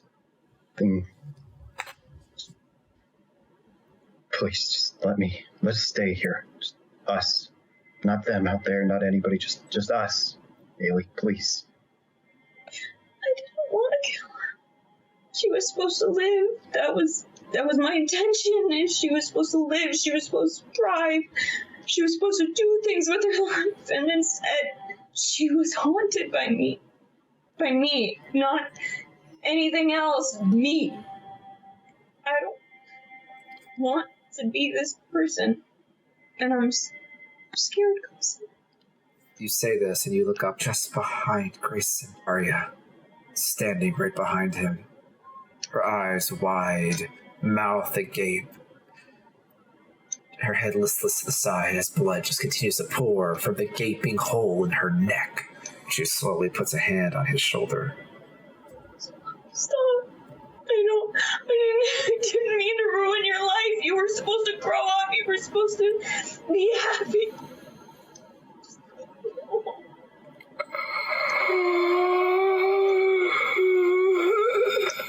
The head just keeps turning and turning to an uncomfortable tilt. It just keeps watching you. I didn't know. I just wanted to make Eleanor happy. I didn't know that you were there. I'm sorry. Just go away. Find peace. Please leave me alone. All of a sudden, Grayson, she seems to be addressing you, but then seems to be addressing somebody else. But what are you going to do, Did she Acer? say? Sorry, Grayson, you go first. I'm going to start looking around. Nope. I can tell she's not directly addressing me. You see she was making eye contact with you, but then she looks to your left suddenly, as if something was there. But you look around and you don't see anything. I would activate Sense the Unseen. That is free, correct? Yes, that is free. You kind of look around, look behind you, look over to the left and right, you don't see anything. But Crescent, your eyes do wander as the form of Arya kind of shifts away from Grace as he turns one way and she takes the other route and almost just glides towards you. She slowly begins to raise a hand out towards you as she just continues to hover closer and closer. She puts her hands out to your neck. Grayson, I need you to go ahead and make a Wits plus Aspects. Okay. 3 successes. 3 successes. You are looking around frantically. But Crescent, what are you doing at this moment as Arya gets closer to you? I'm just closing my eyes and preparing for it. I'm just ready. You close your eyes for a long time. As Grayson, you were looking around frantically. You don't see anything. There's nothing here that you could tell. And you're kind of looking around frantically as Crescent just kind of closes her eyes and just lowers her head. What are you doing in this moment, Acer? Oh, this is going to get me shot. As he's looking around frantically, I'm just going to walk up to Crescent, and I'm just going to hug her. There's suddenly warm-ish limbs wrapping around you tightly and pulls you in for a hug, and you open your eyes, Crescent. Ari's gone, and Acer is here instead. And I'm just going to say, I need you to come with me right now. I'm going to go over to Crescent as well. I'm going to wrap my arm around her head like I used to and just bring her very close to me. There's no one here but us. It's just us. All of us. It's just us. We aren't going anywhere. I didn't mean to. I know you didn't. I'm sorry. Grayson, help me with Crescent. We need to go to my room.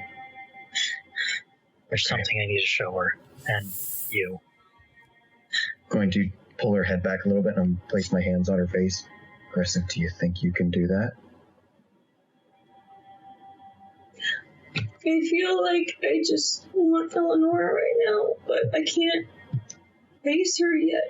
And That's okay. That's okay if you don't know. That's okay. Just stay with us, okay? and I'll just follow them. And staying within the secret passage and holding on to one of her hands, I'm going to kind of guide her through the secret passage into my room, gesture both of them to sit down in the bed. As I go over to my desk and kind of hesitate for like a fraction of a second before grabbing some keys, unlocking one of the doors, and pulling out a pretty thick book. I've got my arm wrapped around Crescent the whole time. I'm just leaning into him. I'm in full protection mode. And I'm going to bring the chair from the computer. I'm going to drag it over, put it in front of my bed, in front of both Crescent and Grayson. I'm going to sit down and I'm just going to show them the book, and I'm going to be like, I'm sorry you had to do what you did, and to an extent I can kind of feel what you're feeling. And I can just open the book and I kind of flip through it, and as I flip through it, both of them are just going to see IDs, dates written on them, and it's just a bunch of them, maybe like half a book's worth of just IDs front and back on each page. As he's flipping through, it gets about halfway through this book, and there are 10s, 20s, 40s. There's a lot of people in this book. You don't know an exact count, but it's definitely a lot. When I was first turned into this, I couldn't control myself very well. Every single time I went out and I fed, it was always a kill on sight. Every single time. I keep a record of them to remind me of what I don't want to become. And the more precious ones I could lose if I do become it. And I'll turn to the very last page where it has names written on it in sections just big enough for a few more IDs. And it's going to have the names of my family. I pray one day I don't have to put their IDs in there. So you haven't killed them or anything? No, luckily, I know one day if I do lose control that I will be putting their cards in here. And that's something I have to remind myself every day. This book is the reason why I was so desperate to find a cure. I know this person was really important to you, which is why I'm saying maybe I don't know exactly how you feel, but I have a semblance of it. I'll find a way. We'll find a way. Not gonna be like him. Or her. And someone needs to keep me from leaving this place. So obviously there's something wrong. I tell you what, we don't leave alone anymore. We stop trying to play this game of, I can do this on my own. As I look to both Crescent and Acer. I can't avoid her forever.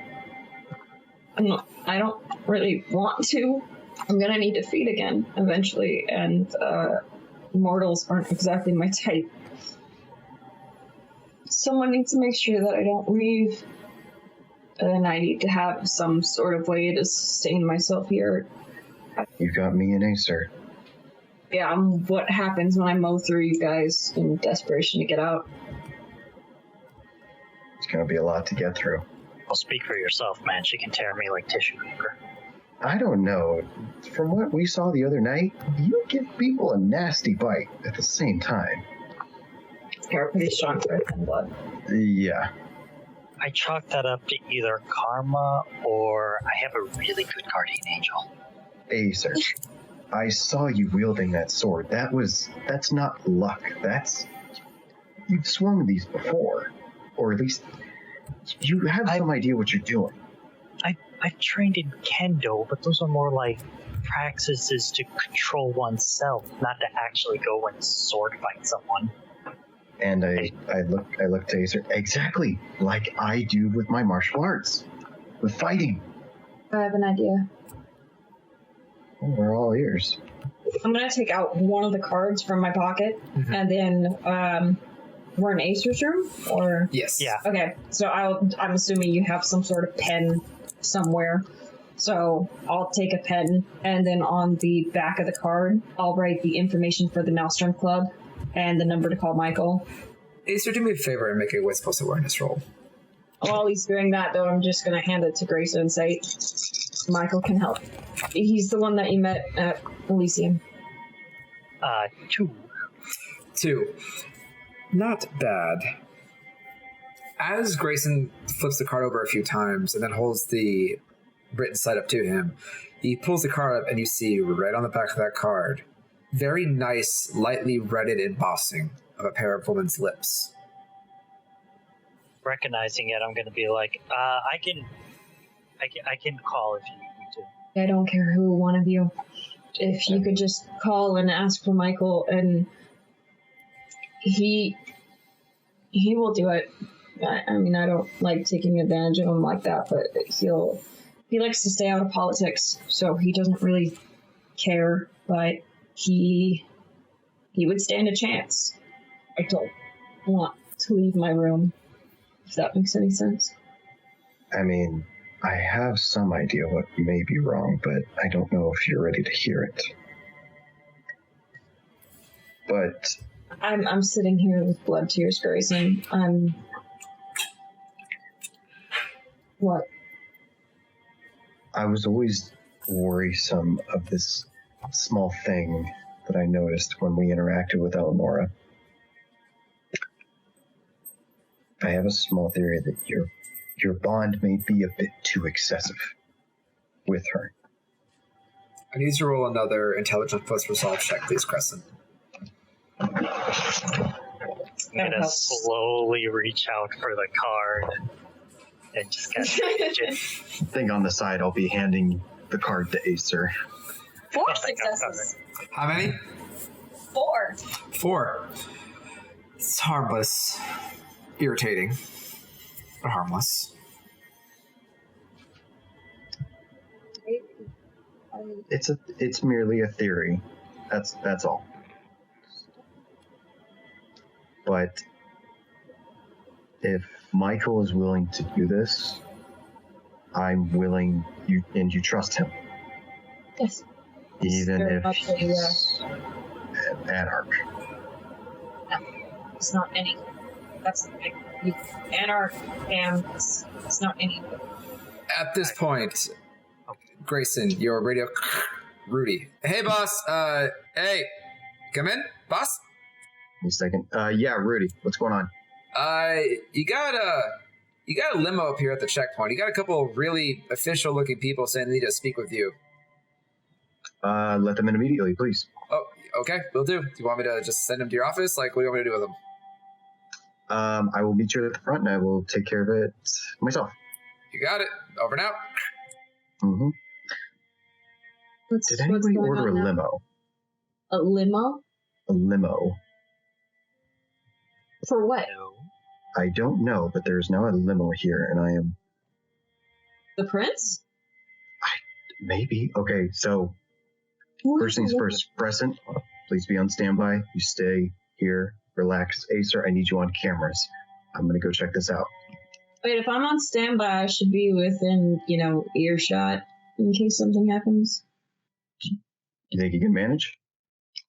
I mean, I've been through one hell of a week, month, year, few years, decade, whatever. So, yeah, I think I'm down for that. Good. You make me feel a lot better hearing you say that. You're an idiot. And you know what? At least I'll be a well-guarded idiot. Fine. I will be discreetly out of sight, but I will kind of follow him. Really quick, if you're gonna go get washed up, I was planning on waiting until, I stalked you to find out what kind of music you liked. Don't read into that.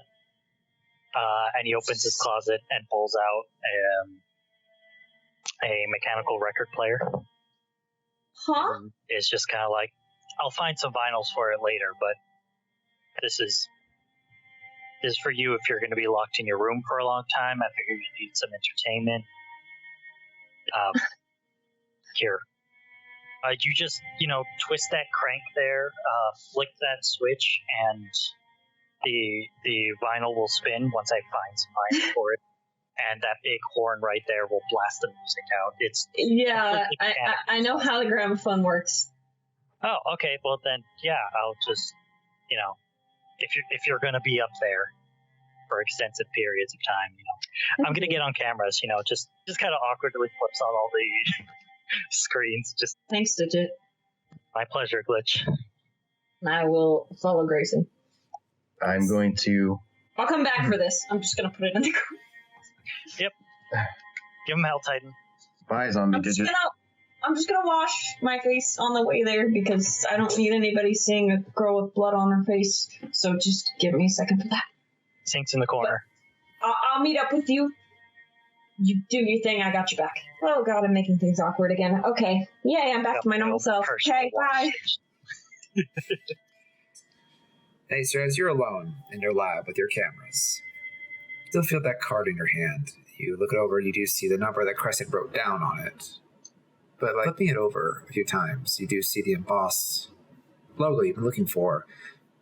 But underneath that logo, you do see another phone number.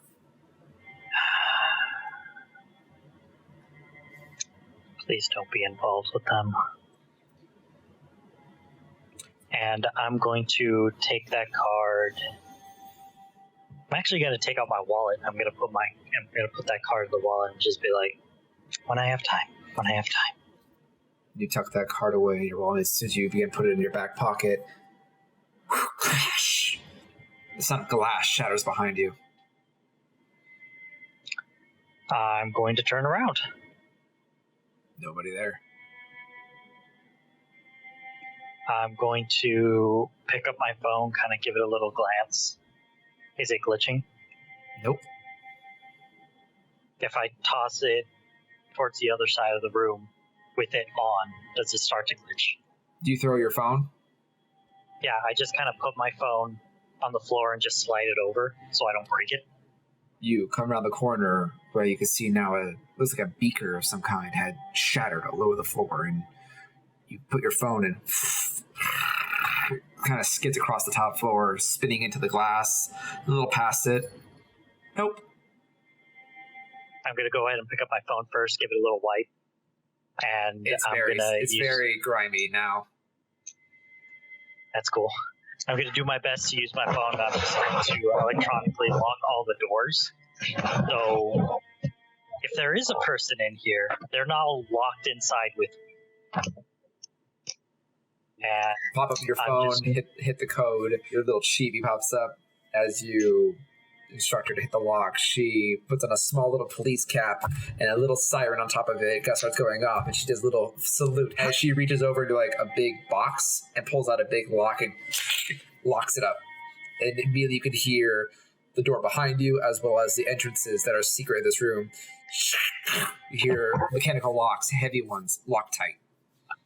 I don't know if I'm going crazy, but if you really are here, you're going to show yourself at one point, and I'm going to get onto my bed that's currently shoved against the corner, and I'm going to sit in that corner, and I'm just going to look around and keep watch. All right. And there you sit, just waiting. As we go over to Grayson. So I said I'm going to walk past the front entrance, so I meet the limo as soon as they drive up to the front part, like a roundabout. Mm-hmm. You make your way out the front gate and kind of take down a few of the top steps as you see this very long limo, a little bit longer than standard size, come pulling around the asphalt very quietly. It's bright and shiny, brand new tires. You see a very intricate hood ornament on the front of it. Don't quite recognize it, but it is fancy. A driver gets out of the front. He appears to be a younger man, very fair-skinned but flawless. Has a nice, clean-cut, trimmed beard that you swear he could be perfectly half an inch long, that comes across along his jawline, with a small mustache that connects. He wears very bright white driver's gloves as he pulls himself out of the seat, closes the door behind him, writes his jacket, walks around the front of the vehicle, being sure to wipe off a little bit of dust here and there as he kind of walks over to the very back passageway as he opens the door out of very dark tinted windows. As he does, several figures step out. The first one you see is a feminine woman, dressed in very dark jeans, acid ripped at the front, some high-tailed sneakers that appear impeccably clean, with a bit of this brown boho-esque attire and strings of beads that kind of come across her neck as she steps out. The cascading side fade of blonde hair. You recognize Alexis, one of the hounds. As she steps out, the next one to step out behind her, dressed very casually, dark blue jeans, high tops, and a deep red jersey shirt. You see Damien. And then another scoots their way out as Damien and Alexis both kind of take a step backwards as a very long and slender leg sticks out. Her dark locks, brown and curled, pulled back out of her face with braids along the side. Very elegant dress with a high leg slit, but modestly so. Pulls out with a tight corset as Eleonora takes the driver's hand, pulling herself out of the backseat of the car as well. She gets up, writes her address. She goes, "Thank you, sir. I appreciate it, madam." She takes a moment to step off to the side as another one steps out. In a very elaborate dress, dark blue with stunning sequins kind of simmered in, high red heels. As you see, a very familiar ivory skin. She writes her dress as she turns to you, as you see, with eyes renewed, and a gentle complexion with very expensive jewelry along her neck and ears. Her hands fold in front of her as she turns to look at you, as you see Sun Shu. "Good evening, Mr. Holland," as she smiles a little bit nervously at you. Good evening. Good evening, everyone. How are you all doing? You're all looking quite lovely, I would say. Damien just kind of rolls his eyes a little bit, just kind of adjusts his jersey with a bit of a huff. Eleanor. And handsome. Yeah, whatever. As Eleanor just turns over to me, "Now, Damien, we talked. Don't be rude. Manners, please." And just kind of shakes her head for a moment. Keep the car running, Jive. We'll be done in a little bit. We have many more stops to make. Of course. And he closes the door and just leans back against the side of the limo as Sun begins to make her way with Eleonora and her hounds very closely behind her. Sun walks up to you within about 2 arms length before staying a safe distance and just kind of nods, goes, I have things I need to discuss with you. I'm sure you've been made aware of my new position. I am. Glad to hear it. And how are you, Mr. Holland? Doing well. Thank you so much. How about yourself? I can see again, so that's a plus. And I'm not dead. There's a bonus. I trust you've had a good evening. You're in a good mood. Every night that we get to spend in this lovely city, I feel is a blessing. Very much agreed. There is a hard awkwardness here as she fidgets ever so slightly. She is an easy read as she is exceptionally nervous standing in front of you right now due to obvious history. I can't imagine why. I'm assuming I'm seeing this go down. If you have positioned yourself towards the front of the lobby where you can see out the massive windows and the very large door, oh yes, as you can now see Sun as well as Damien, Alexis, and to your love and horror, Eleonora. I need you to go ahead and make another intelligence plus resolve as soon as your eyes lay upon her. It's going great so far. Yeah, this is going gross. Shut up. Oh god. Stupendous. Oh god, no. 2 successes. Not enough. The moment you see your sire, it's like a breath of fresh air that you haven't felt in 15 years. You can't control yourself. You want to go run to her. You're going to go run to her. And before you have time to think, you are bursting out of that front door. It's been a hard week. And you're just grateful to see her. Grayson, do you do anything as you hear the door behind you slam open? I turn just enough to see Crescent. As she curtsies right in front of you, in front of Eleonora. Hold my hands behind my back. Eleonora looks to you, Grayson. You see a slightly smug smile on her face as she looks over Crescent and does also a very respectful curtsy before pulling you into a very tight hug. Happily lean into it. You could feel this rush over you being next to your sire again. It's like being cradled by a mother you never had. For a moment, all your pain and sorrows could just melt away. And right when you start to feel better, she pulls away from you. Now, keep face. We're in company. Yes. Just happy Crescent. to see you. As I am, she pulls back. Crescent, you are sopping wet. As she kind of brushes off some of the water off of her dress and off her sleeves. Right. Yeah. Sorry about that. I would suspect you to clean yourself up better, though. You know what? I'm not going to make a big deal of it. I did arrive unannounced as I'm on business today. We'll talk about it later. Business. Well, thanks to our wonderful prince and all of his wisdom, and I do apologize, Damien, I make things more frictionless between us, but Damien has been moved down, and I have been moved up as sheriff. That's great. I mean, I'm sorry, Damien, but... He doesn't say anything to you. In fact, he completely avoids your eye contact altogether, but you do see his fist is clenched. I'm going to glance over to Sun. Go ahead and give me a fury check, please. Unspent willpower and half your humanity rounded down. Oh dear. As this is one of the last people to lay, kindred specifically, to lay hands on you. Jesus. Have I ever rolled this many dice? I don't know. That is 5 successes. 5 successes. You feel that vindictive rage at seeing her face within this proximity. You could really just reach out and snap her neck. But you flex your shoulders, keep your head high, especially as you feel a gentle hand of Eleonora's on your shoulder, almost seeing right through you.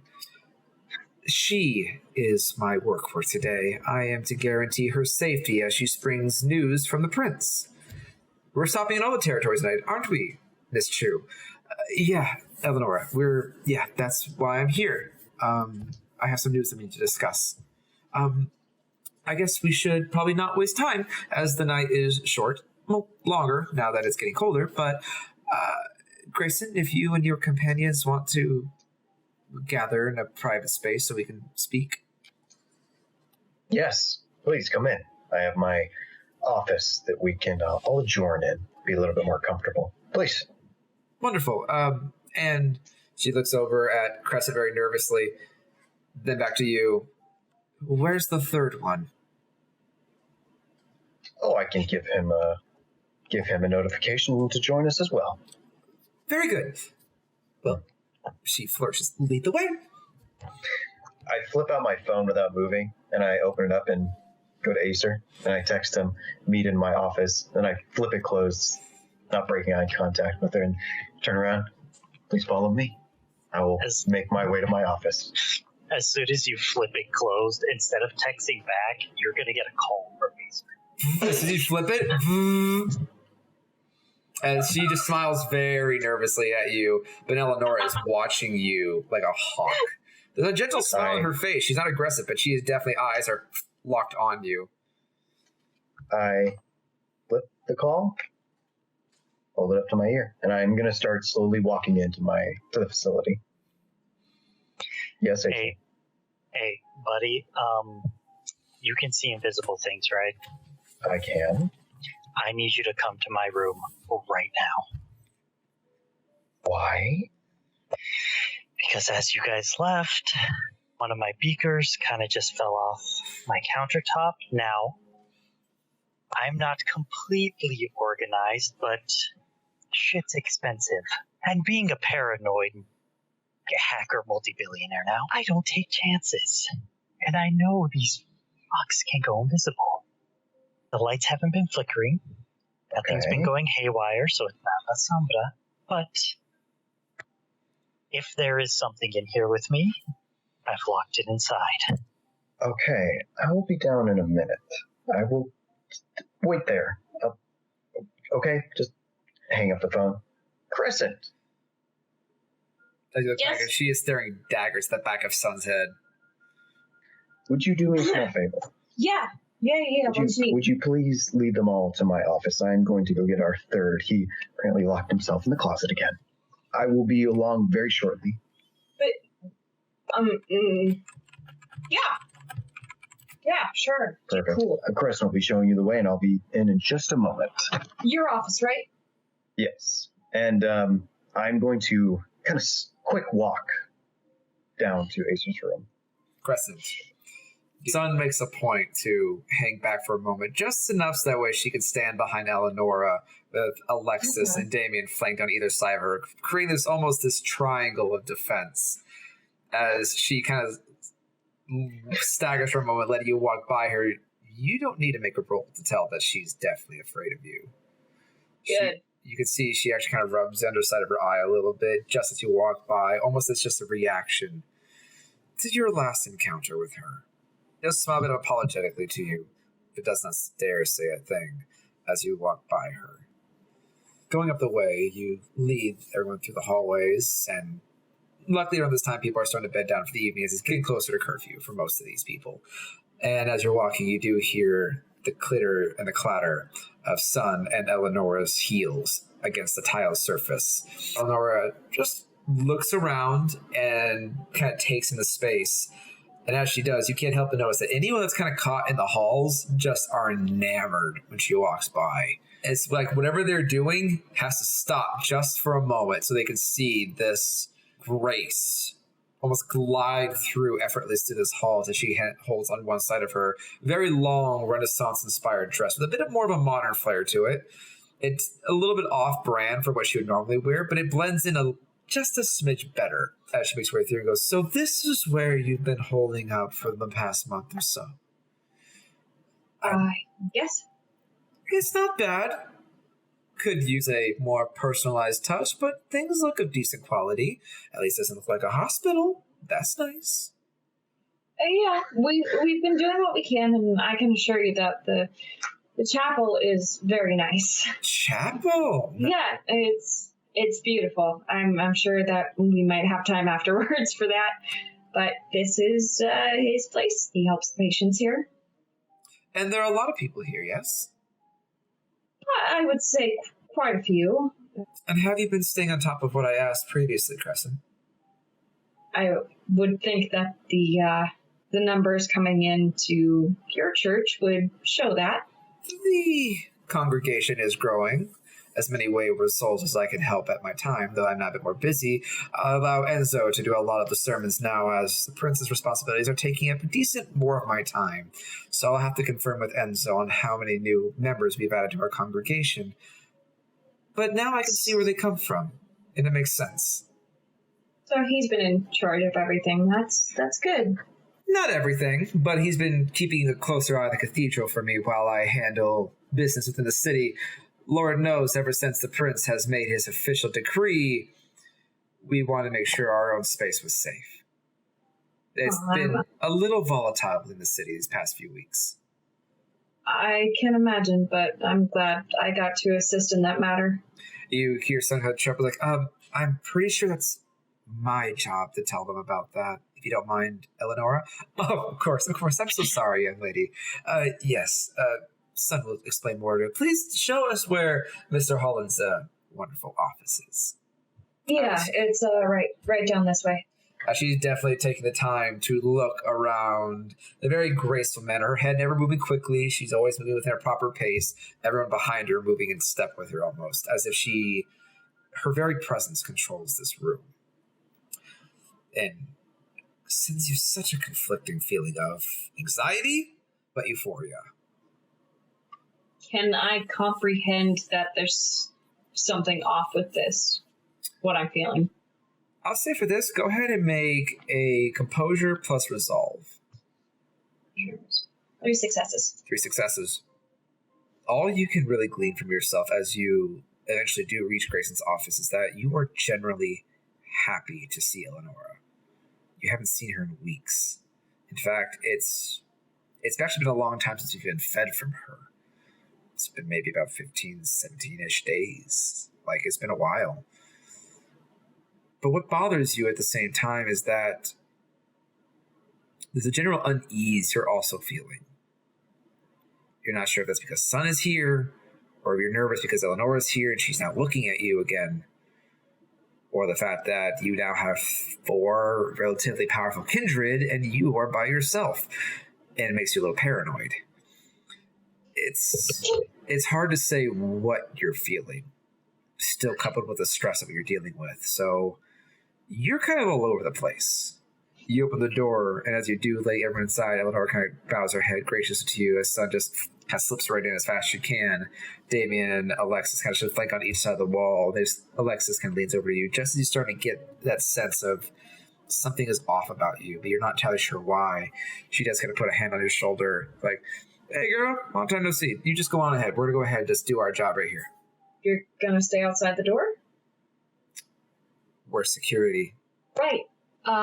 Yeah. Well, thank you. Besides, as she leans in a little bit, the office is nice, but I don't think it's going to handle a whole crowd. And crowds make me nervous. So does tight spaces. I don't like it. All right, I'll leave you to it. And I'll slip in. Slipping inside, it is... To say it's awkward is to put it mildly. Is Sun sitting down? She is sitting on the opposite side of the room on one of the very large rounded sofas, but she is watching you with fascination. I'm going to keep watching her, but sit down in my own spot and wait for Grayson.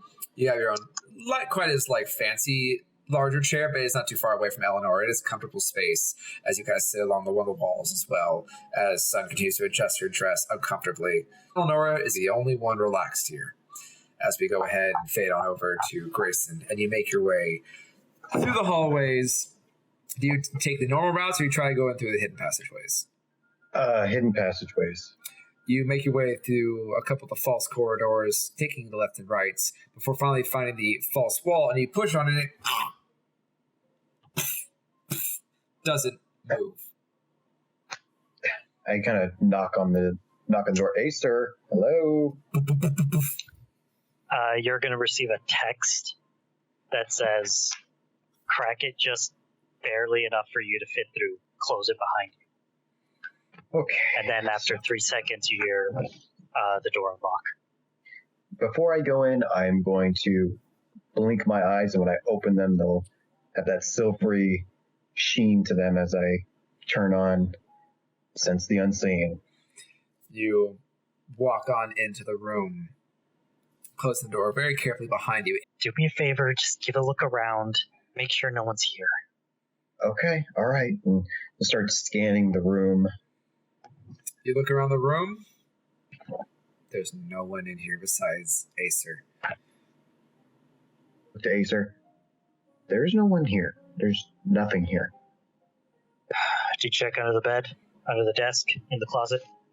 I'm going to very quickly check those areas as fast as I can, but on the way, I'm like, okay, Acer, please get up, make yourself presentable. We need to talk to... Now, please relax. It's Sun Chu. She's here as the messenger for the prince, and so is Eleanor, so please put on your best face, and let's just play nice and hear what they have to say. Peacefully, as I am checking the closet under his bed. And you check everywhere that you request. It's fairly organized. A little cleaner on this side to your liking. A little dusty. Needs to clean out that damn closet. Nothing. Just you and Acer in here. And the dirt. Okay, great. Clean bill of health. Please. Up. Let's go. Fine. And I unlock both doors. Still doesn't feel right, though, when I go into my closet, grab a coat, and just kind of throw it. By the way, how big is my left arm right now? Is it full size yet? It's healed. You've enough time has passed where I'll say you've healed that damage and you've nursed back to health. The skin's still kind of fleshy and sensitive, but you have your full arm back. I'll make sure just to hide the hand by putting it in the pocket because it's a long sleeve coat anyways. And I'm just kind of like, all right, who'd you say we were meeting again? It's Eleanor and Sun Chu. They've come to deliver a message. Apparently they're doing rounds. Prince has news, and she is the one to relay that news. Oh, great. So if she doesn't forcefully activate my boner, Sun Chu's going to activate my reach boner. Got it. Happy about this. Correct. Just going to take one last look and look up at the ceiling. Nothing. Okay. All right. Look, I'll double check later, but for now, let's not keep them waiting. Hopefully this will be a quick visit and we can resume. I hate it when people know where I live. And with that, he just kind of opens the door and is like, office, right? Yes, the office. After you. Fair enough. As I make my way, going past Acer, very gently, tapping him. Very apprehensively, as Grayson goes, he's just going to take one more suspicious look. He knows he's not going to see anything, but his paranoia's gotten the better of him. He just takes one more glance around before closing the door. You look around. It's just your lab, but very messy right now. He just closes it. Should I take my katana? I should take my katana. You should not take your katana. Fine. Let's go. Peaceful negotiation. Thank you. Right. Peaceful. Got it. Peaceful. Do I thank her before or after when she melted my entire esophagus?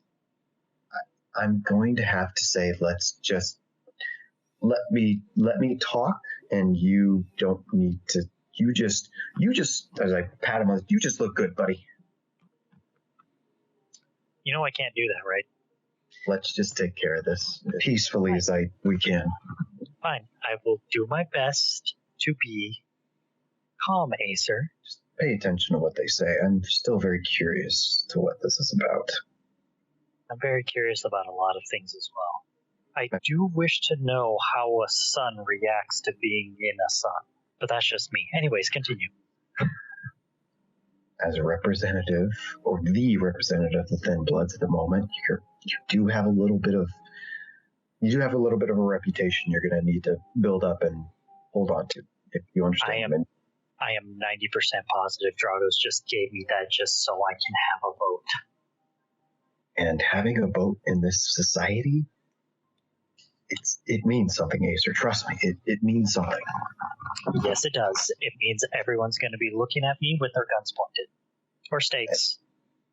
Well, we already know that feeling well enough. As I pat him on the shoulder, I'm going to go right to the office. You guys manifest your way around the corner to see Damien and Alexis leaning outside the actual office as Alexis going, so here I was, this guy was getting real up my oh, yeah, they're already inside. They're waiting for you.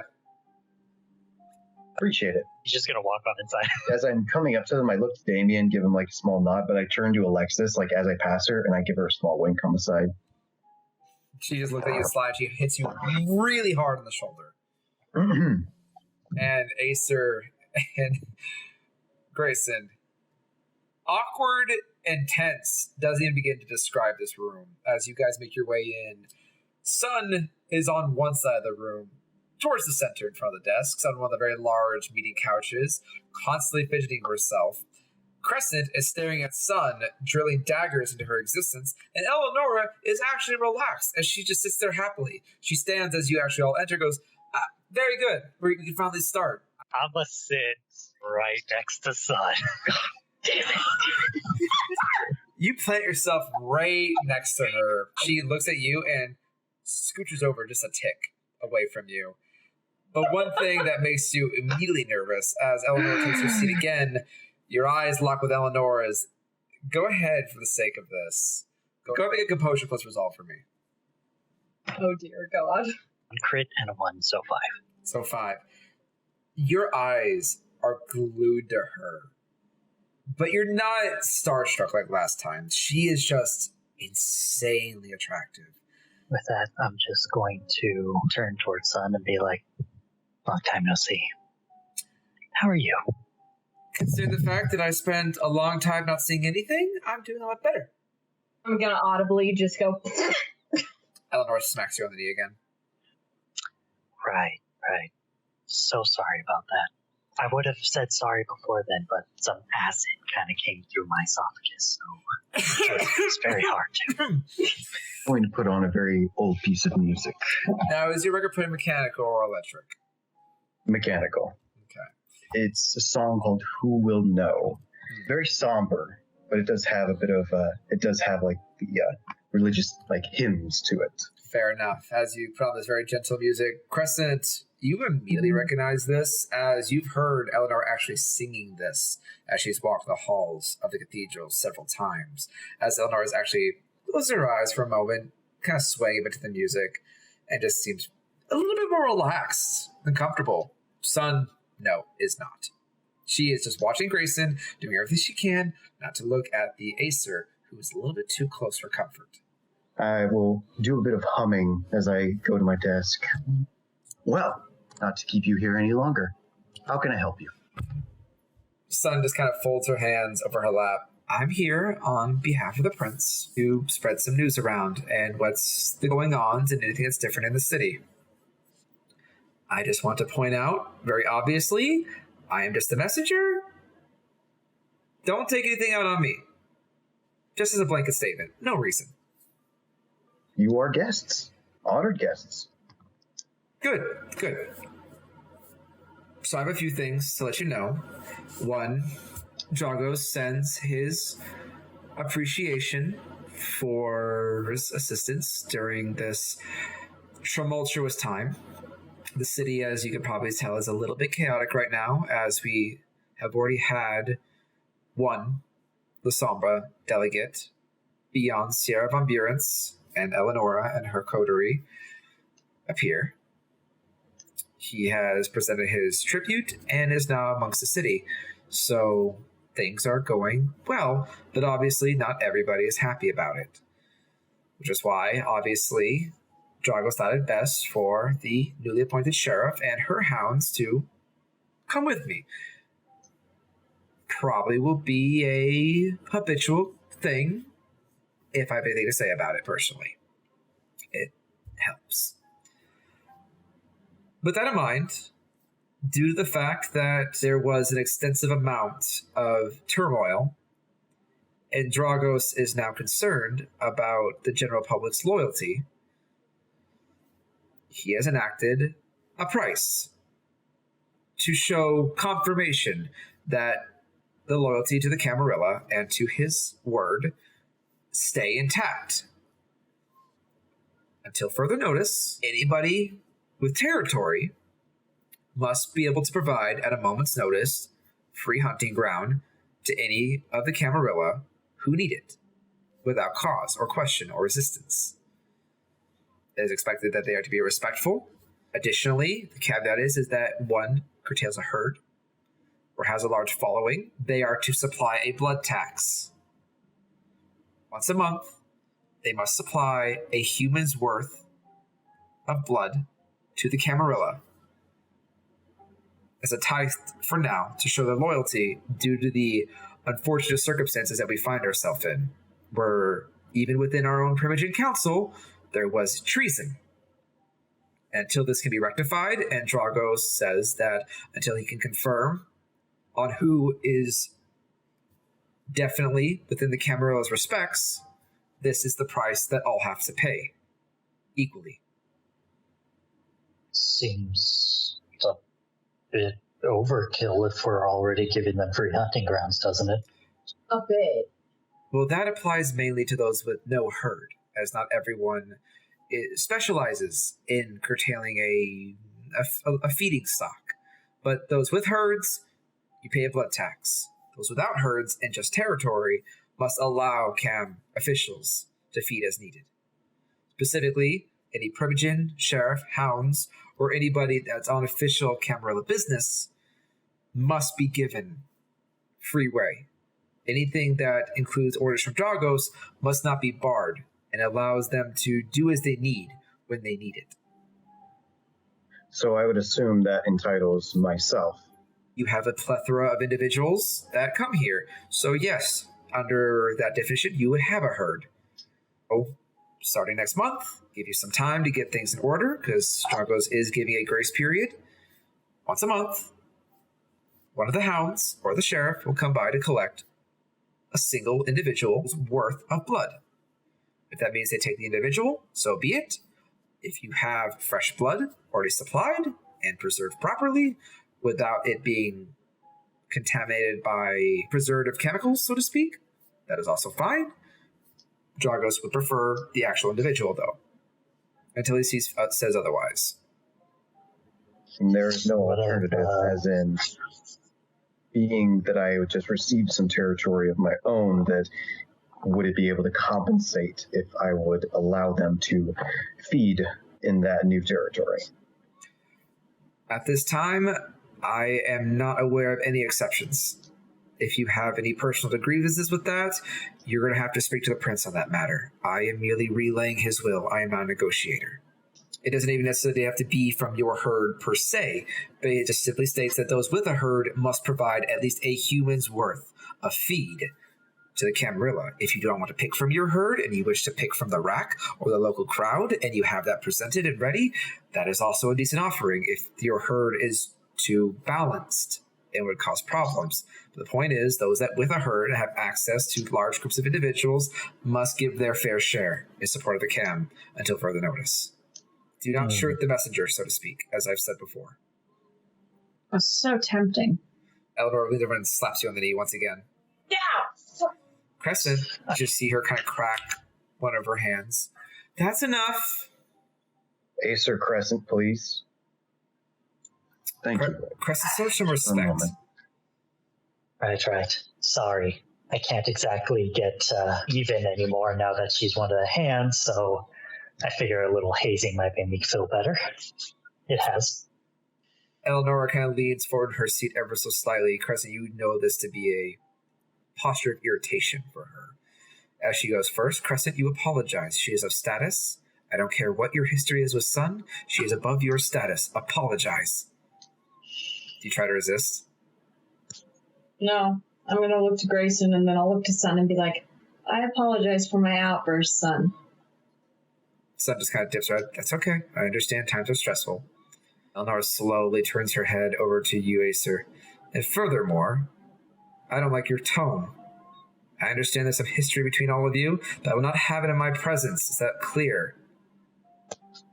Understood. As Acer, you swear the room just got a little bit darker. Fine. Eleanor tosses her hair on one side and just leans back in her seat, the room kind of returning back to its normal illumination. Please continue, Mrs. Chu. Thank you. But yes, so that's the first decree. Dragos did not indicate that this would be a permanent situation, but for now, due to the state of things, and the extra effort that the sheriff and the hounds now have to go through to try and bring things back in order, especially, and the continued risk of Primogen having to meet constantly. For now, this is his will. A blood tax, once a month. Second, we all are aware of Primogen Newberry's passing. He has been marked as a traitor, and his assets have been absorbed by the Camarilla themselves to be used as they see fit. Additionally, there is a new Malkavian Primogen. Baroness Louise Facilier has now taken up that position as Malkavian Primogen. She was not the first pick, however, the additional pick declined. And so Dragos chose the next best offering, and Louise has accepted. She still retains her barony, but now she has also been elevated to the status of Primogen and will be handling all things Malkavian and matter. Thirdly,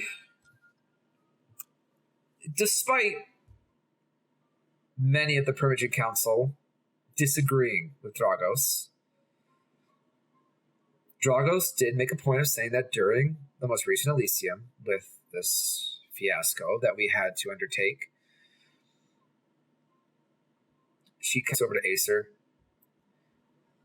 Dragos would like to relay he was impressed with your companion. It's not very often that we see a thin blood, as he would put it, bold enough to try and speak so openly.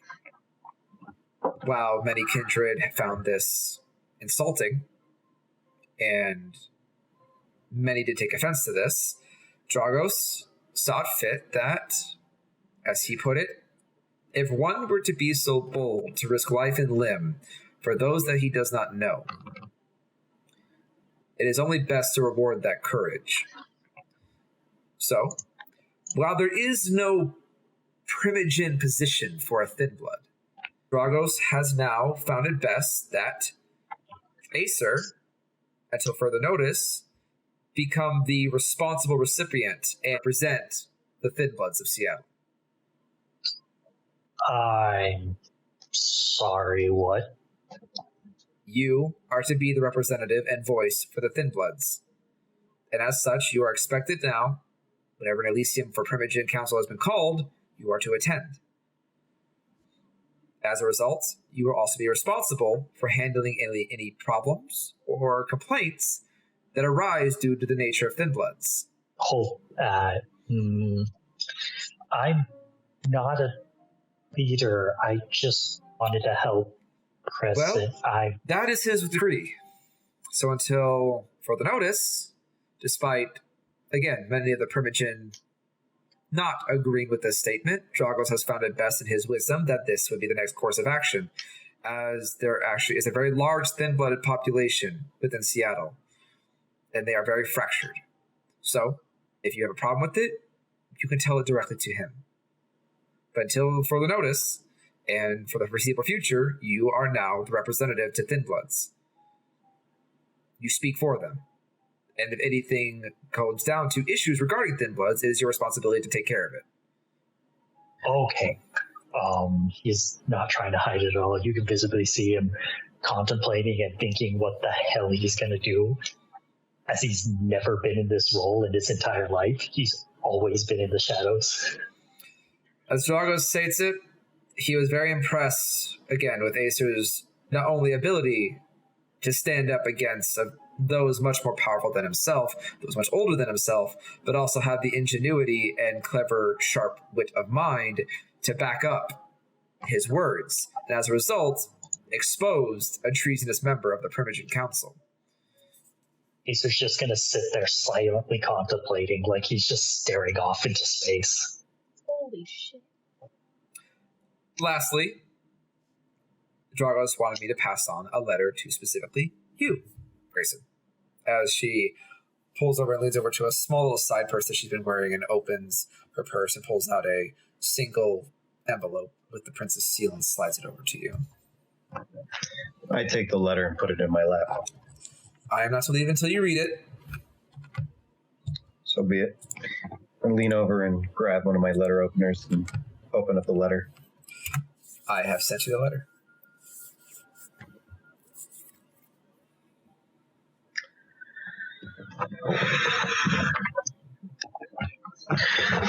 Are you aware of what this letter contains, Miss Sun? Sure. Nope. I was only instructed to give it to you and you specifically. I have not read it. I have not broken its seal. I have not looked at it. That is not my problem. You'll have to forgive me if it takes me a moment to enter into the idea of having to, if I read this correctly, go and kill members of the police. Oh, okay. I'm sorry. I was deep in thought when I heard kill police. What? Sun readjusts herself, obviously uncomfortably, and just shakes her head. This is the prince's will. I have delivered the letter. That is merely all I was meant to do. You have been given a decree by Dragos himself. As Camarilla, things need to be done. That's all I can say on the matter. I know not which that you speak of. I have not read the letter. I don't know its contents. Again, I am not a negotiator. If that's the case, then this is something I need to discuss with my coterie afterwards. Is there anything else? That is it. To recap, blood tax next month. There is a new Malkavian Primogen. We will be working to incorporate her into the council and get things up and running as quickly as possible. So it should have little to no effect to you, as your territory does not lie within her barony, nor are any of you here Malkavian. It's just something for everybody to know. And we expect to see Acer at the next council. I would say this is a very successful newsletter, and I appreciate you making your way out here to deliver it in its entirety. They both kind of dip their head. Are we done here, Miss Chu? Yeah, I think that's all I needed to accomplish here. We have unfortunately quite a few more stops before the end of the night. Eleanor does look a little disappointed. She puts a gentle hand on your leg, Crescent. I'm going to need to take a rain check on you showing me the chapel, sweetheart. I have to do more work, but I'll be back, and I'll be happy to see the chapel with you. So you'll come back. Of course I will. But for now, Mr. Holland, Acer, have a good night. Thank you for keeping things civil. And with that, she stands up. Sun stands up a bit quickly, kind of getting to her feet. Before she leaves, I'm gonna stand up and be like, any chance I can speak with you privately? To Sun? Yeah. She kind of stops dead, looking over at Eleonora. Eleanor leans in for her. If you wish to speak with her, that's fine. But she stays with us. Then have a good night. Sun just kind of looks a bit wide-eyed, nods, and leaves the room as Eleanor fixes her dress, gives one more curtsy before she exits the room. Don't worry, Mr. Holland, we will see ourselves out. I assure you, there will be no trouble. Very much appreciated. Have a good night. As you as well. By the way, I do appreciate your taste in music. Thank you. And she gently closes the door. Grayson, how does one get out of being whatever term that she used? You don't.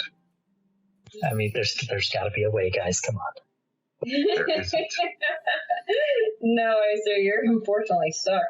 And Grayson, you did hear Sunshoe's wording as, technically he is not a Primogen, but he's considered a clan representative. If you're not necessarily a Primogen, you are now representing the Thin Blood, which she has now confirmed they are, in fact, in Seattle. That's bad. What? Why is that bad? You're giving them a voice. I can't be the one to give them a voice, Crescent. I can't be out there where everyone can see me. Okay. Digit, let me put it this way. Thin Bloods, before this, have not had a voice in any sort of way. You just changed that. Just the same as Lasombra and are a part of Camarilla. Now, you've given Thin Bloods a voice. That's a big deal. Which I'm extremely happy that I was able to help you out, but I only wanted to help you out. I didn't want to become a representative. Do you know how big of a target that paints on me? I mean, there was going to be a target regardless. You're a Thin Blood.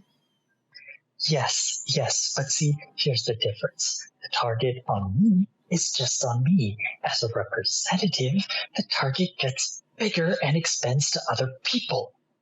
Like, I don't know, my family? Well, I mean, you disconnected from your family, so there's no problem there, right? And he kind of just looks at you with this moment of hesitation and worry. Crescent, go ahead and make a charisma plus insight. Oh. Okay. That's only one dice. That's a success. Cool. Okay, one success. It's not very hard. In this case, you can immediately tell you struck a nerve and he is hiding something. How close are you to your family? This is kind of a night for honesty. How about this? I promise I'm kind of working on my humanity here, so I will not overreact. He kind of just takes a deep breath and looks at Grayson and Crescent. This would be a good time, isn't it? Remember when I said, when I first turned, it was very hard for me to control? I didn't do it alone. They know. Oh. They help keep me hidden. My entire immediate family knows. Before I knew about all this crap, I could tell that it was very bad that they knew what I was. Now, after being here and figuring all of this stuff out, that's even worse. And I have just stepped into the spotlight where everyone can see me. And as much as I would love to say that I'm the only hacker in the universe, I'm not. This is a digital age. Googling someone is easy. I've been trying to keep them away from the city for this exact reason, but it seems like one of my family members decided to pay a visit and go on a fucking date with the city. What? Okay, She's dating someone, which means she's going to constantly be coming to the city, which means she's going to constantly be in danger. And now that everyone is having this fucking blood levy shit, that means there's a high potential probability that she's going to be tangled in that shit. All right, well, if we break her up, then she'll go back with her parents, right? So, I mean, like, do you need me to get rid of the guy? I mean, I really shouldn't do that, actually. No, shouldn't do that. Bad, Crescent. Yeah, first off, you shouldn't. Secondly, not going to be possible for you to do it. Okay, I appreciate your faith in me. Oh, this is bad. This is very bad. Well, do you know who it is? Convince her to leave the city. I mean, Grayson, don't you have some sort of ability that makes them, like, leave if you tell them to? Not that complicated, no. That's like giving someone directives. Mine is temporary. It doesn't last long. Not to mention that we have to deal with two people, my sister and the guy she's dating. Yeah, who is this? Do you know who this guy is? It's pretty easy to fix. No, it's not. Not really. Okay, oddly being vague, but I mean, I think it's a pretty easy fix. Don't know, or you're not going to tell us? Oh, for the love of God. Okay, clearly I'm going to be airing out all my dirty laundry here, and I have 3 baskets full. So, okay, it's your brother.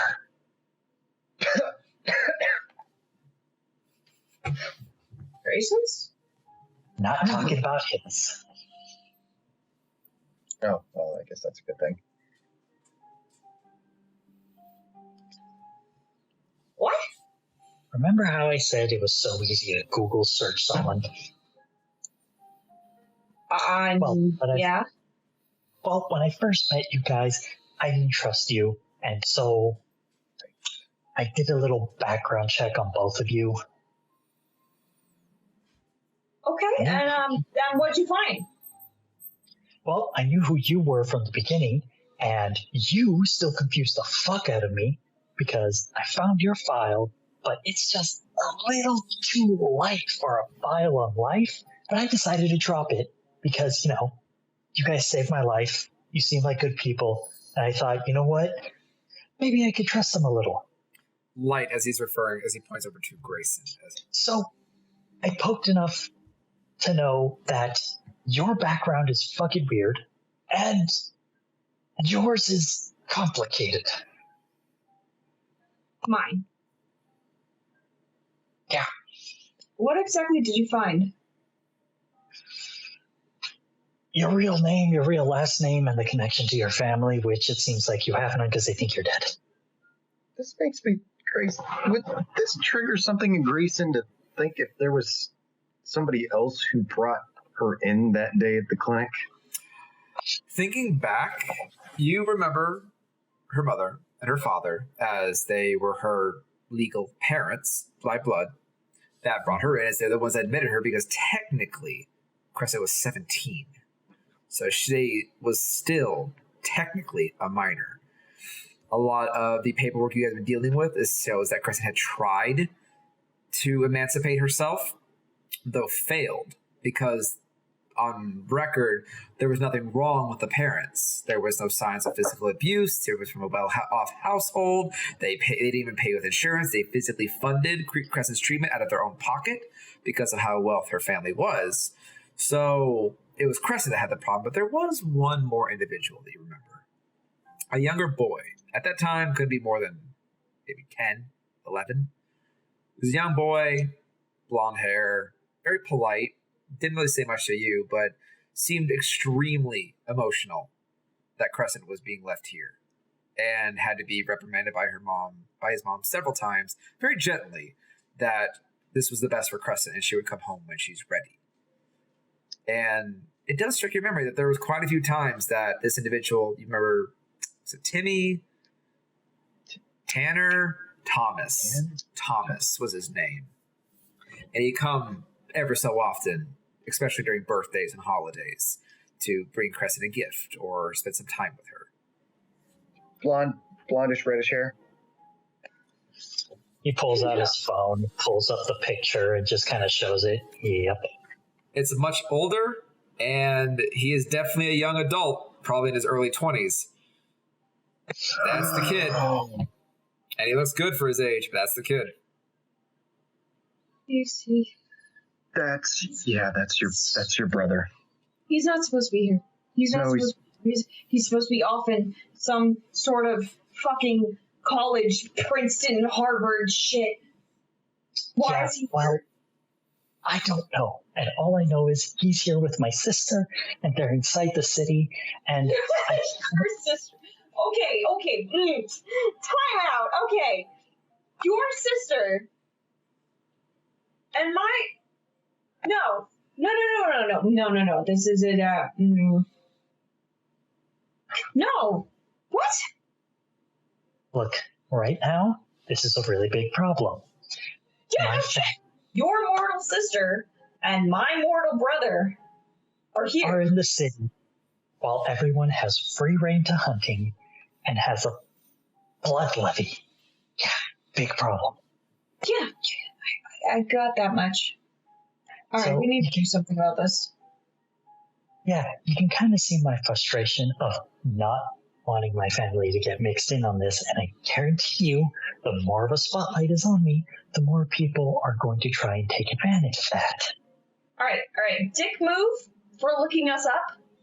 I don't blame you for it, because I probably would have done something similar if I had access to technology. I don't blame you for it, like I said. The light above you flickers almost on cue.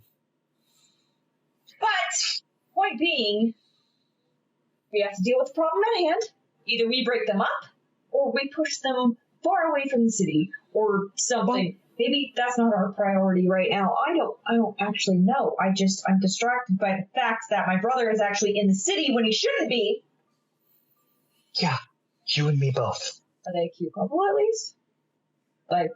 I mean, they're absolutely adorable, really. Like, if she didn't spot me, they would have been very cute together, but I'm pretty sure this picture right here was just a big middle finger to me. He shows you it is of them both a very tight lip lock as his sister is literally giving Acer the middle finger in the image. I texted her because I needed to know if that really was her. It was. I wasn't being crazy. And the way things happened at the restaurant, it kind of looked like I was stalking her. So that's probably why. She didn't know that I was there first. Was this last night or a few nights ago? Like, why were you were just at a restaurant? Yeah, it was a few nights ago. Can we get back to the topic of this? I'm sorry. It's just that, you're out at a restaurant. What are you doing? Eating? It was a winery. I can drink wine. Look, I haven't done many things in the daylight, okay? I decided to get a little bit of sunshine before the night happened. Oh, right, because you can do that. Right. Forgot about that. At this point... Yeah, trying to feel a bit normal. At this point, you guys have both become increasingly aware that Grayson has said less than 10 words in the room, and is just watching with an eerie calmness. Typically, she's the one being the quiet shadow in the corner. Grayson is idea man, a leader of the coterie, right? Yeah, ideas, please. I'm going to go over to them with the letter in my hand. I'm going to put it in Crescent's lap and walk away as I go to the window. Just watch. Go ahead and read it off for her as she hears your voice in her head. Dear Mr. Holland and friends, I would like to first off take a moment to thank you for you and your coterie's continued loyalty to our elite social club. As we know, this is a tumultuous time for all of us. In light of this, I am confident you and the rest of your household wish to continue to help us bring peace and structure as we adapt to new and challenging times. There is a meeting happening soon with individuals of great importance that must go without interference. Do not worry, even though you have proven capable of handling matters regarding this subject, that is not where I need you. There is an individual within the 32nd SPD undercover unit that has come to my attention to be actively working against our interests from the shadows, which puts this meeting in jeopardy. You and your companions are to root out and silence this problem as expeditiously as possible by whatever means needed before loose words are spoken to our known rivals that are best kept in the dark. Afterwards, please report to me when the job is done per our usual meeting spot, so that way I can be assured that all is well. Signed, Dragos. Why does he keep doing this shit to us, specifically? He's got hounds, he's got a sheriff, he's got everybody that he could to do this. Why us? I don't know. Because we're, what you call it, Neos? Neonites. Neonites, thank you. Point is, we're the babies of the group. If we do something and fail, he can wipe us under the rug. But at the same time, if we succeed, it glorifies us. Get it? We're expendable. So what do you want to do, Grayson? I tell you what, Acer, I have 2 jobs for you at the moment. Go for it. First, should be easy. I'd say get into the phones of your sister and her brother. At least we'll know what they're doing for the most part. The second, we need to figure out whoever this is in the police department. Special investigation should narrow down the search. Did Sierra ever tell you if she managed to get into the system? She said she needed to talk about it, but she never explicitly told me if it was a success or not. She did relay to you, Grayson, that it was successful, but she didn't do it directly. She was able to convince, quote unquote, someone to take care of it for her. So it should have gone off without a hitch, but she didn't do it physically. She did not do it directly herself. She got a little bit of extra help. Convinced one of them. But regardless, she said it went off without hitch. That's something, so yeah. I can go into the database, hopefully. If nothing goes wrong, I'll be able to go in there in a definite amount of time. I really don't want to hack my sister's phone. I kind of promised them I wouldn't do that to them. I mean, it's kind of last on the list, but... This is the easiest way to know where they are, and we can tell when they're meeting up. I'm not saying I'd like it, but... She's going to hate me forever. If she finds out. She knows I'm a hacker. If she sees me around, she's going to know something's up. Can you hack my brother's phone instead? If I had his number, I could send him a virus text, and as soon as he opens up the text, they'll download a bug like I did with Grayson's phone. Go ahead and make a intelligence plus technology. Okay. Honestly, actually for this, it's going to be more of a charisma plus technology because you're enticing someone to open the email, the message. So more charisma and technology. Okay. Not as many dice, but still pretty good. Malware is not always your specialty. And that's going to be a 3. That's the lowest I ever got on this. That's sad. 3 successes. We'll see if that take root. It is an evening. You can see the message has been sent, but has not been opened yet. We'll see what happens. I'm going to send a quick text to my sister. Mm-hmm. And it's just going to say, "This is serious. We need to talk." I'm just going to send that for right now. The message is sent. And you see it says it has been seen. She does not respond. You're going to see him visibly frustrated and sending one more text. "I'm serious. We need to talk. This is important. Please respond." I'm going to send that. It's sent. The check mark shows it's been seen. No response. Text one last time. "It's about my condition. I'm sorry. I will explain everything." And then I'll send that. You're all watching Acer visibly sweat as he is sending off that text message, which again, you can see a little bit of hinting of blood, sweat, but you kind of come down the sides of his face as he is very focused on this phone at the moment. As Acer, you see the message has been sent. It is seen. It just says fine. I'm going to send her the address to Grayson's facility. So seen. A few minutes later, she responds with, "Got it. I'll let you know when I'm free." And "I'm" is in capitals. What did she say? She says it's fine, but she's going to choose when she wants to show up. She's not bringing him, right? She shouldn't. She promised that she wouldn't tell anybody about me, so I don't see why she would bring him when I told her it was about my condition. Okay. Just give her the address. To this place, yes. I don't have another place that I can actually see her and feel safe, although with everything that's been going on here, this place isn't safe either, but... I mean, you can go to medicals or something. Oh shit, medical. Yeah, you may need to talk to her and at least let her know you are okay. Simplicity is best sometimes. Look, I talked to her a couple of times and I know where she stands on the whole killing thing, so I get why you're nervous, but I'm pretty sure she'd understand. In your own time, tell her. She always has its way of seeing me better than what I am, so if I tell her. If it makes you feel better. I told her I wanted to kill my sire. You told her that? Yeah. I did not get the most positive of responses, but she still talks to me. She doesn't seem like she hates me. Yeah, but how many more times can I do that, you know? Well, do you want me to call that number, please? Yeah, I'll get on that. I'm going to send one more text message. Okay, please be careful. There's trouble coming.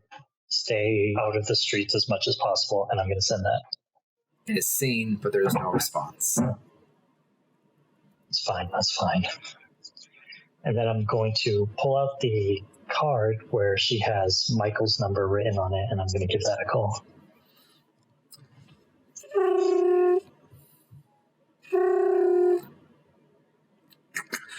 Who is this? Hi, is this Michael?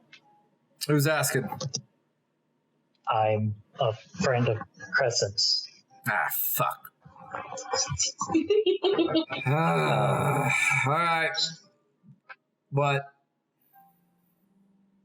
Well, she's asking for your help, and she's not really good with tech, so I'm calling on her behalf. Double fuck. Am I hearing any of this? Yeah, and he's pretty loud over the phone. When? Now? Is it bad? Like now? I can't be there tonight, but I can get there tomorrow. Okay. Tomorrow works. Great. I will let her know. Click. Okay, that is probably the first person I have ever heard talk to you as if you weren't the scary hunter that you are. Well, I mean, he's Bruja, so... What? I bet you and Grayson both knew that. It's kind of obvious. Oh, no, I can tell. He was Bruja. Yeah. Thank you for calling him. Okay, well, I guess we're going to see how this goes down. He's going to put the card back in his pocket. Wait, don't I need that? Never mind. Actually, I got another one, so don't worry about it. That's also another thing. Kind of wanted to get your guys' opinion on this. On the card with the lips on it? I'm just going to hold it up in between my fingers. Yeah, like I said, I got another one. If I'm going to do this, I still need to eat. So... Right, but what does that card have to do with that? Well, you see, this card is kind of connected to the, it's a girl named Erica, and she's connected to, I think they call themselves the circulatory system. It's a way that I can get, food relatively easily. Grayson, go ahead and give me a intelligence plus either streetwise or cult. Oh, streetwise, definitely. So, intelligence and 4 successes. That's indeed a lot of successes. You have heard of this. Specifically, you know, based on the fact that there are quite a few Tremere that dabble within this service as well, it is a foundation in a lot of cities. They usually have their own independent natures from each other, but functionality-wise, they tend to work very much the same. Whereas usually a very prominent group of Ventru, due to their extremely stringent and strict feeding habits, they came together with an idea of creating a system that made it easier for them to feed their needs. And additionally, they thought it was a great idea to spread that service to, as any business, every other kindred. From there, that original thought process has now been adopted by many other venture groups, including prominent ones here in Seattle, where the circulatory system specializes in providing whatever you want, whatever your taste is, they will find it, no matter to how common, for convenience, or how rare if you have a very specific palate or you're looking for something a little extra. The trade-off is they don't deal in money. They deal in favors. It is a honest system, but can be dangerous if those rack it up like a credit card, because there's who knows when they come to collect. Crescent, you are aware they deal in favors. Like, they don't take regular money. I'm aware. If I'm going to do this, then I still need to feed, and I can't figure out any other way to do it. So if you have any other suggestions, I'm more than open to them, because trust me, I don't necessarily want to do this. It feels like a deal with the devil, honestly. But it's either that or you feed off me and Acer for the next who knows how long. Quick side note, Grayson. If I recall, I'm pretty sure she can't feed off me. I think it's only you. And I'm, like I said, I'm not going to do that to you. I will figure out my own way. It's just, this is the only way I can think of. I mean, unless I go back to Eleonora, and trust me, every fiber in my being is saying to go back to Eleonora, because that would be... Yes, I hate to admit it, but okay. Maybe if we keep things simplistic with them. Maybe not ask for anything too exotic. Grayson, my feeding habit is exotic, technically. I just don't want them to have so much hanging over your head. They're going to, whether I like it or not. I mean, I'm like one of now 4 La Sombra in the city. Of course they want to make a deal with me. I mean, she was respectful about it, but then again, that's just the Venture way. It's either I feed off of you, or I take some from them, or I go back to Eleanor. I don't want you going back to her. I'm perfectly fine going back to her. So I shake my head. Fine, we have a way with this venture. It's a deal, but at least it's clear cut. It may sound selfish, but it does seem a little excessive for you to have to feed on me every single time. And I may not be able to provide. Yeah. Can't help but think of what Gen just told me. Genghis? Mm-hmm. Genghis has a loud mouth, turns out. Anarchs going around that territory that we took, or was taken away from them. They're not very happy about it. It was his, specifically. I don't trust him in any way, shape, or form. That's why I was watching him. We have cameras in the facility for a reason. Wait a minute, were you the one that was messing with my settings? Sorry about that. I think I hit a control shift something on accident, and it brought up a menu, and it said an update was needed, and I said why he would probably be the last person I'd expect to need an update, so I clicked out of that, and it gave me the whole, if you don't update, Windows may not be able to I'm like, what is going on? They're not user-friendly. Can I agree to that? Right. Sorry I about fixed that, it. regardless. It's fine. I fixed it. I just was very interested as who was the guy who reset 3 of my cameras.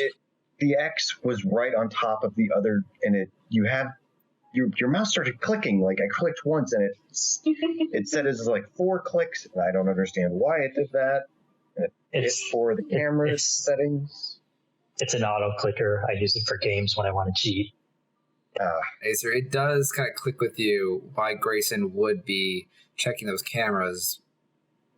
You're pretty suspicious naturally, so you would have probably done the same after you fixed your defaults. It's very apparent that when Genghis comes over, he feeds. You see him slip into rooms. He never takes from the open. He never takes from the staff. And he never seems to leave trouble. In fact, kind of counting the amount of people he brings, there's always one less in the infirmary than the amount that show up. And you get the sense that he doesn't really take much. But what he does tend to do a lot is after he's done eating, taking his fill, so to speak, he likes to patrol around the levels. Every day he does a different level. He never takes the same level twice in a row. Azo is just tapping on walls, looking through rooms, looking through windows, kind of suddenly checks a doorknob here and there. He's just always touring. And he doesn't carry himself like a punk like he normally does in front of you guys. He carries himself with actually a very odd significance, like he belongs there. Grayson, numbers are not adding up in my head right now. And when numbers don't add up, something is wrong. So, did he tell you anything interesting in one of his loudmouth states? A threat? Promise? He said without the assistance of the Anarchs, they could burn this place to the ground. And he said that with confidence. I would say he did. Yeah, but this is Genghis we're talking about. He always kind of has that fake confidence about him. I think Genghis is looking for something. Not looking for something. Found something, I think. I think he's scouting us. Yeah, no shit. He's figuring out the layout. What happens when you stop feeding him? I distinctly remember him saying that he's going to get his fill while he still can. Now, call me being superstitious, but that sounds a lot like he's not expecting us to be around after that. This fucker is looking for weak spots. He's planning to invade at the end of the month. And he had full reign of our facility to just walk around and figure out exactly where to do it. I think I have a feeling I know what I want our favor from the prince to be. And that would be? Borrow a hound for a night. Storyteller, how long has it been since he's been feeding? At this point in time, he's had run of the mill for roughly about 11 days. And would this be a month that has a 31. longer? 31 days. Thank you. Okay. That being said, you guys got to listen to me very carefully. Until the end of this month is up, I'm going to be doing a couple projects. Do not, under any circumstances, take the secret entrances. Do you hear me? Okay, we won't. Good. Crescent, you know it's going to be exceedingly difficult for you because that's the only way into your room.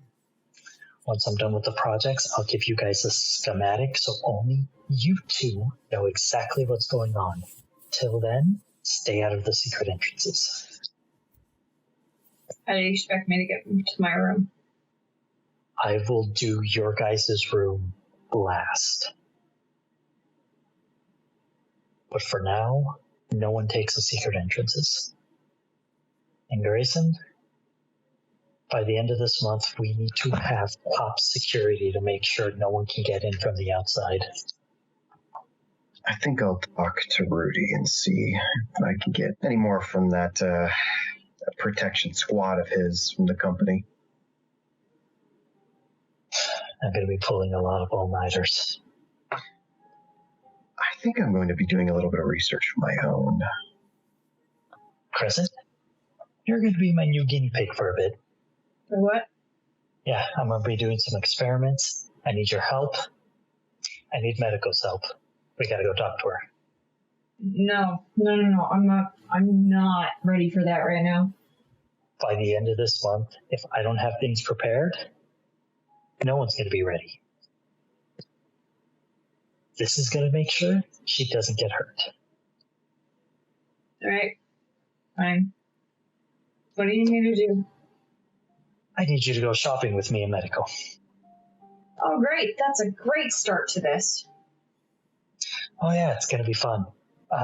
Grayson, while I'm out at some point in time, if you can find the number to those constructors that we use to build all of this, the discrete ones. I can make that happen. Thank you, because by the end of the month, I'm going to have all the secret hallways booby-trapped. Anyone tries to get in and out through there, they're going to have a bad time. What are we going to do about the patients? Everybody else, the staff? Maybe it's a good time for a field trip. That's not a bad idea. We can call up a couple places, maybe some sister locations. Have a little change of scenery. Something nice. Mm-hmm. Then by the end of the month, we ship them out. The place is empty. Everything is trapped. If they decide to attack from the outside, we'll have beefed up security. And worst comes to worst, and this place goes down, all the people within it will be safe. Sounds like we're preparing for some sort of siege. I'd say that we're preparing a trap. They're preparing for a siege. We're going to prepare for a slaughter. See Grayson walk over to his record player, and just at that moment, if I die, who will know? As the night began to draw to a close, you all understand that tasks need to be upheld, many things hang in the air. This new threat from the Anarchs, unknowing to you all what may be transpiring, but something is afoot. The strange and difficult situation that Crescent now finds herself in, tugged between her humanity, her bonds, and her desire for strength. And Acer, now suddenly thrust from the darkness into the light. As a daywalker, he now holds the voice of the downtrodden, of the thin bloods that hide in that darkness. As the day closes out, the evening begins to grow weary, and you all begin to deliberate and make plans. You understand that currently the Prince's orders is what hangs the heaviest in the air, as that needs to be taken care of with due haste. But I'll say for this, Acer, as everyone begins to retire for this evening, you make your way through the halls, your mind rattling with thoughts and plans. And then you happen to look at the ground, where you see, melding almost out of nowhere, leaving from your lab, a set of footprints, bare feet, as it leads out of your lab and vanishes into the hallway. And that, as you look down, confused, we're going to go ahead and leave it here for tonight. Thank you all for joining us. We always appreciate your continued support in our wonderful stream. You guys make it possible. So don't forget to follow us, share us, drop a subscription if you so desire, but it is never required. We'll always keep doing this just for the sheer joy of it. Have a good night, everyone. See you all next time. Good night. Good night, everyone.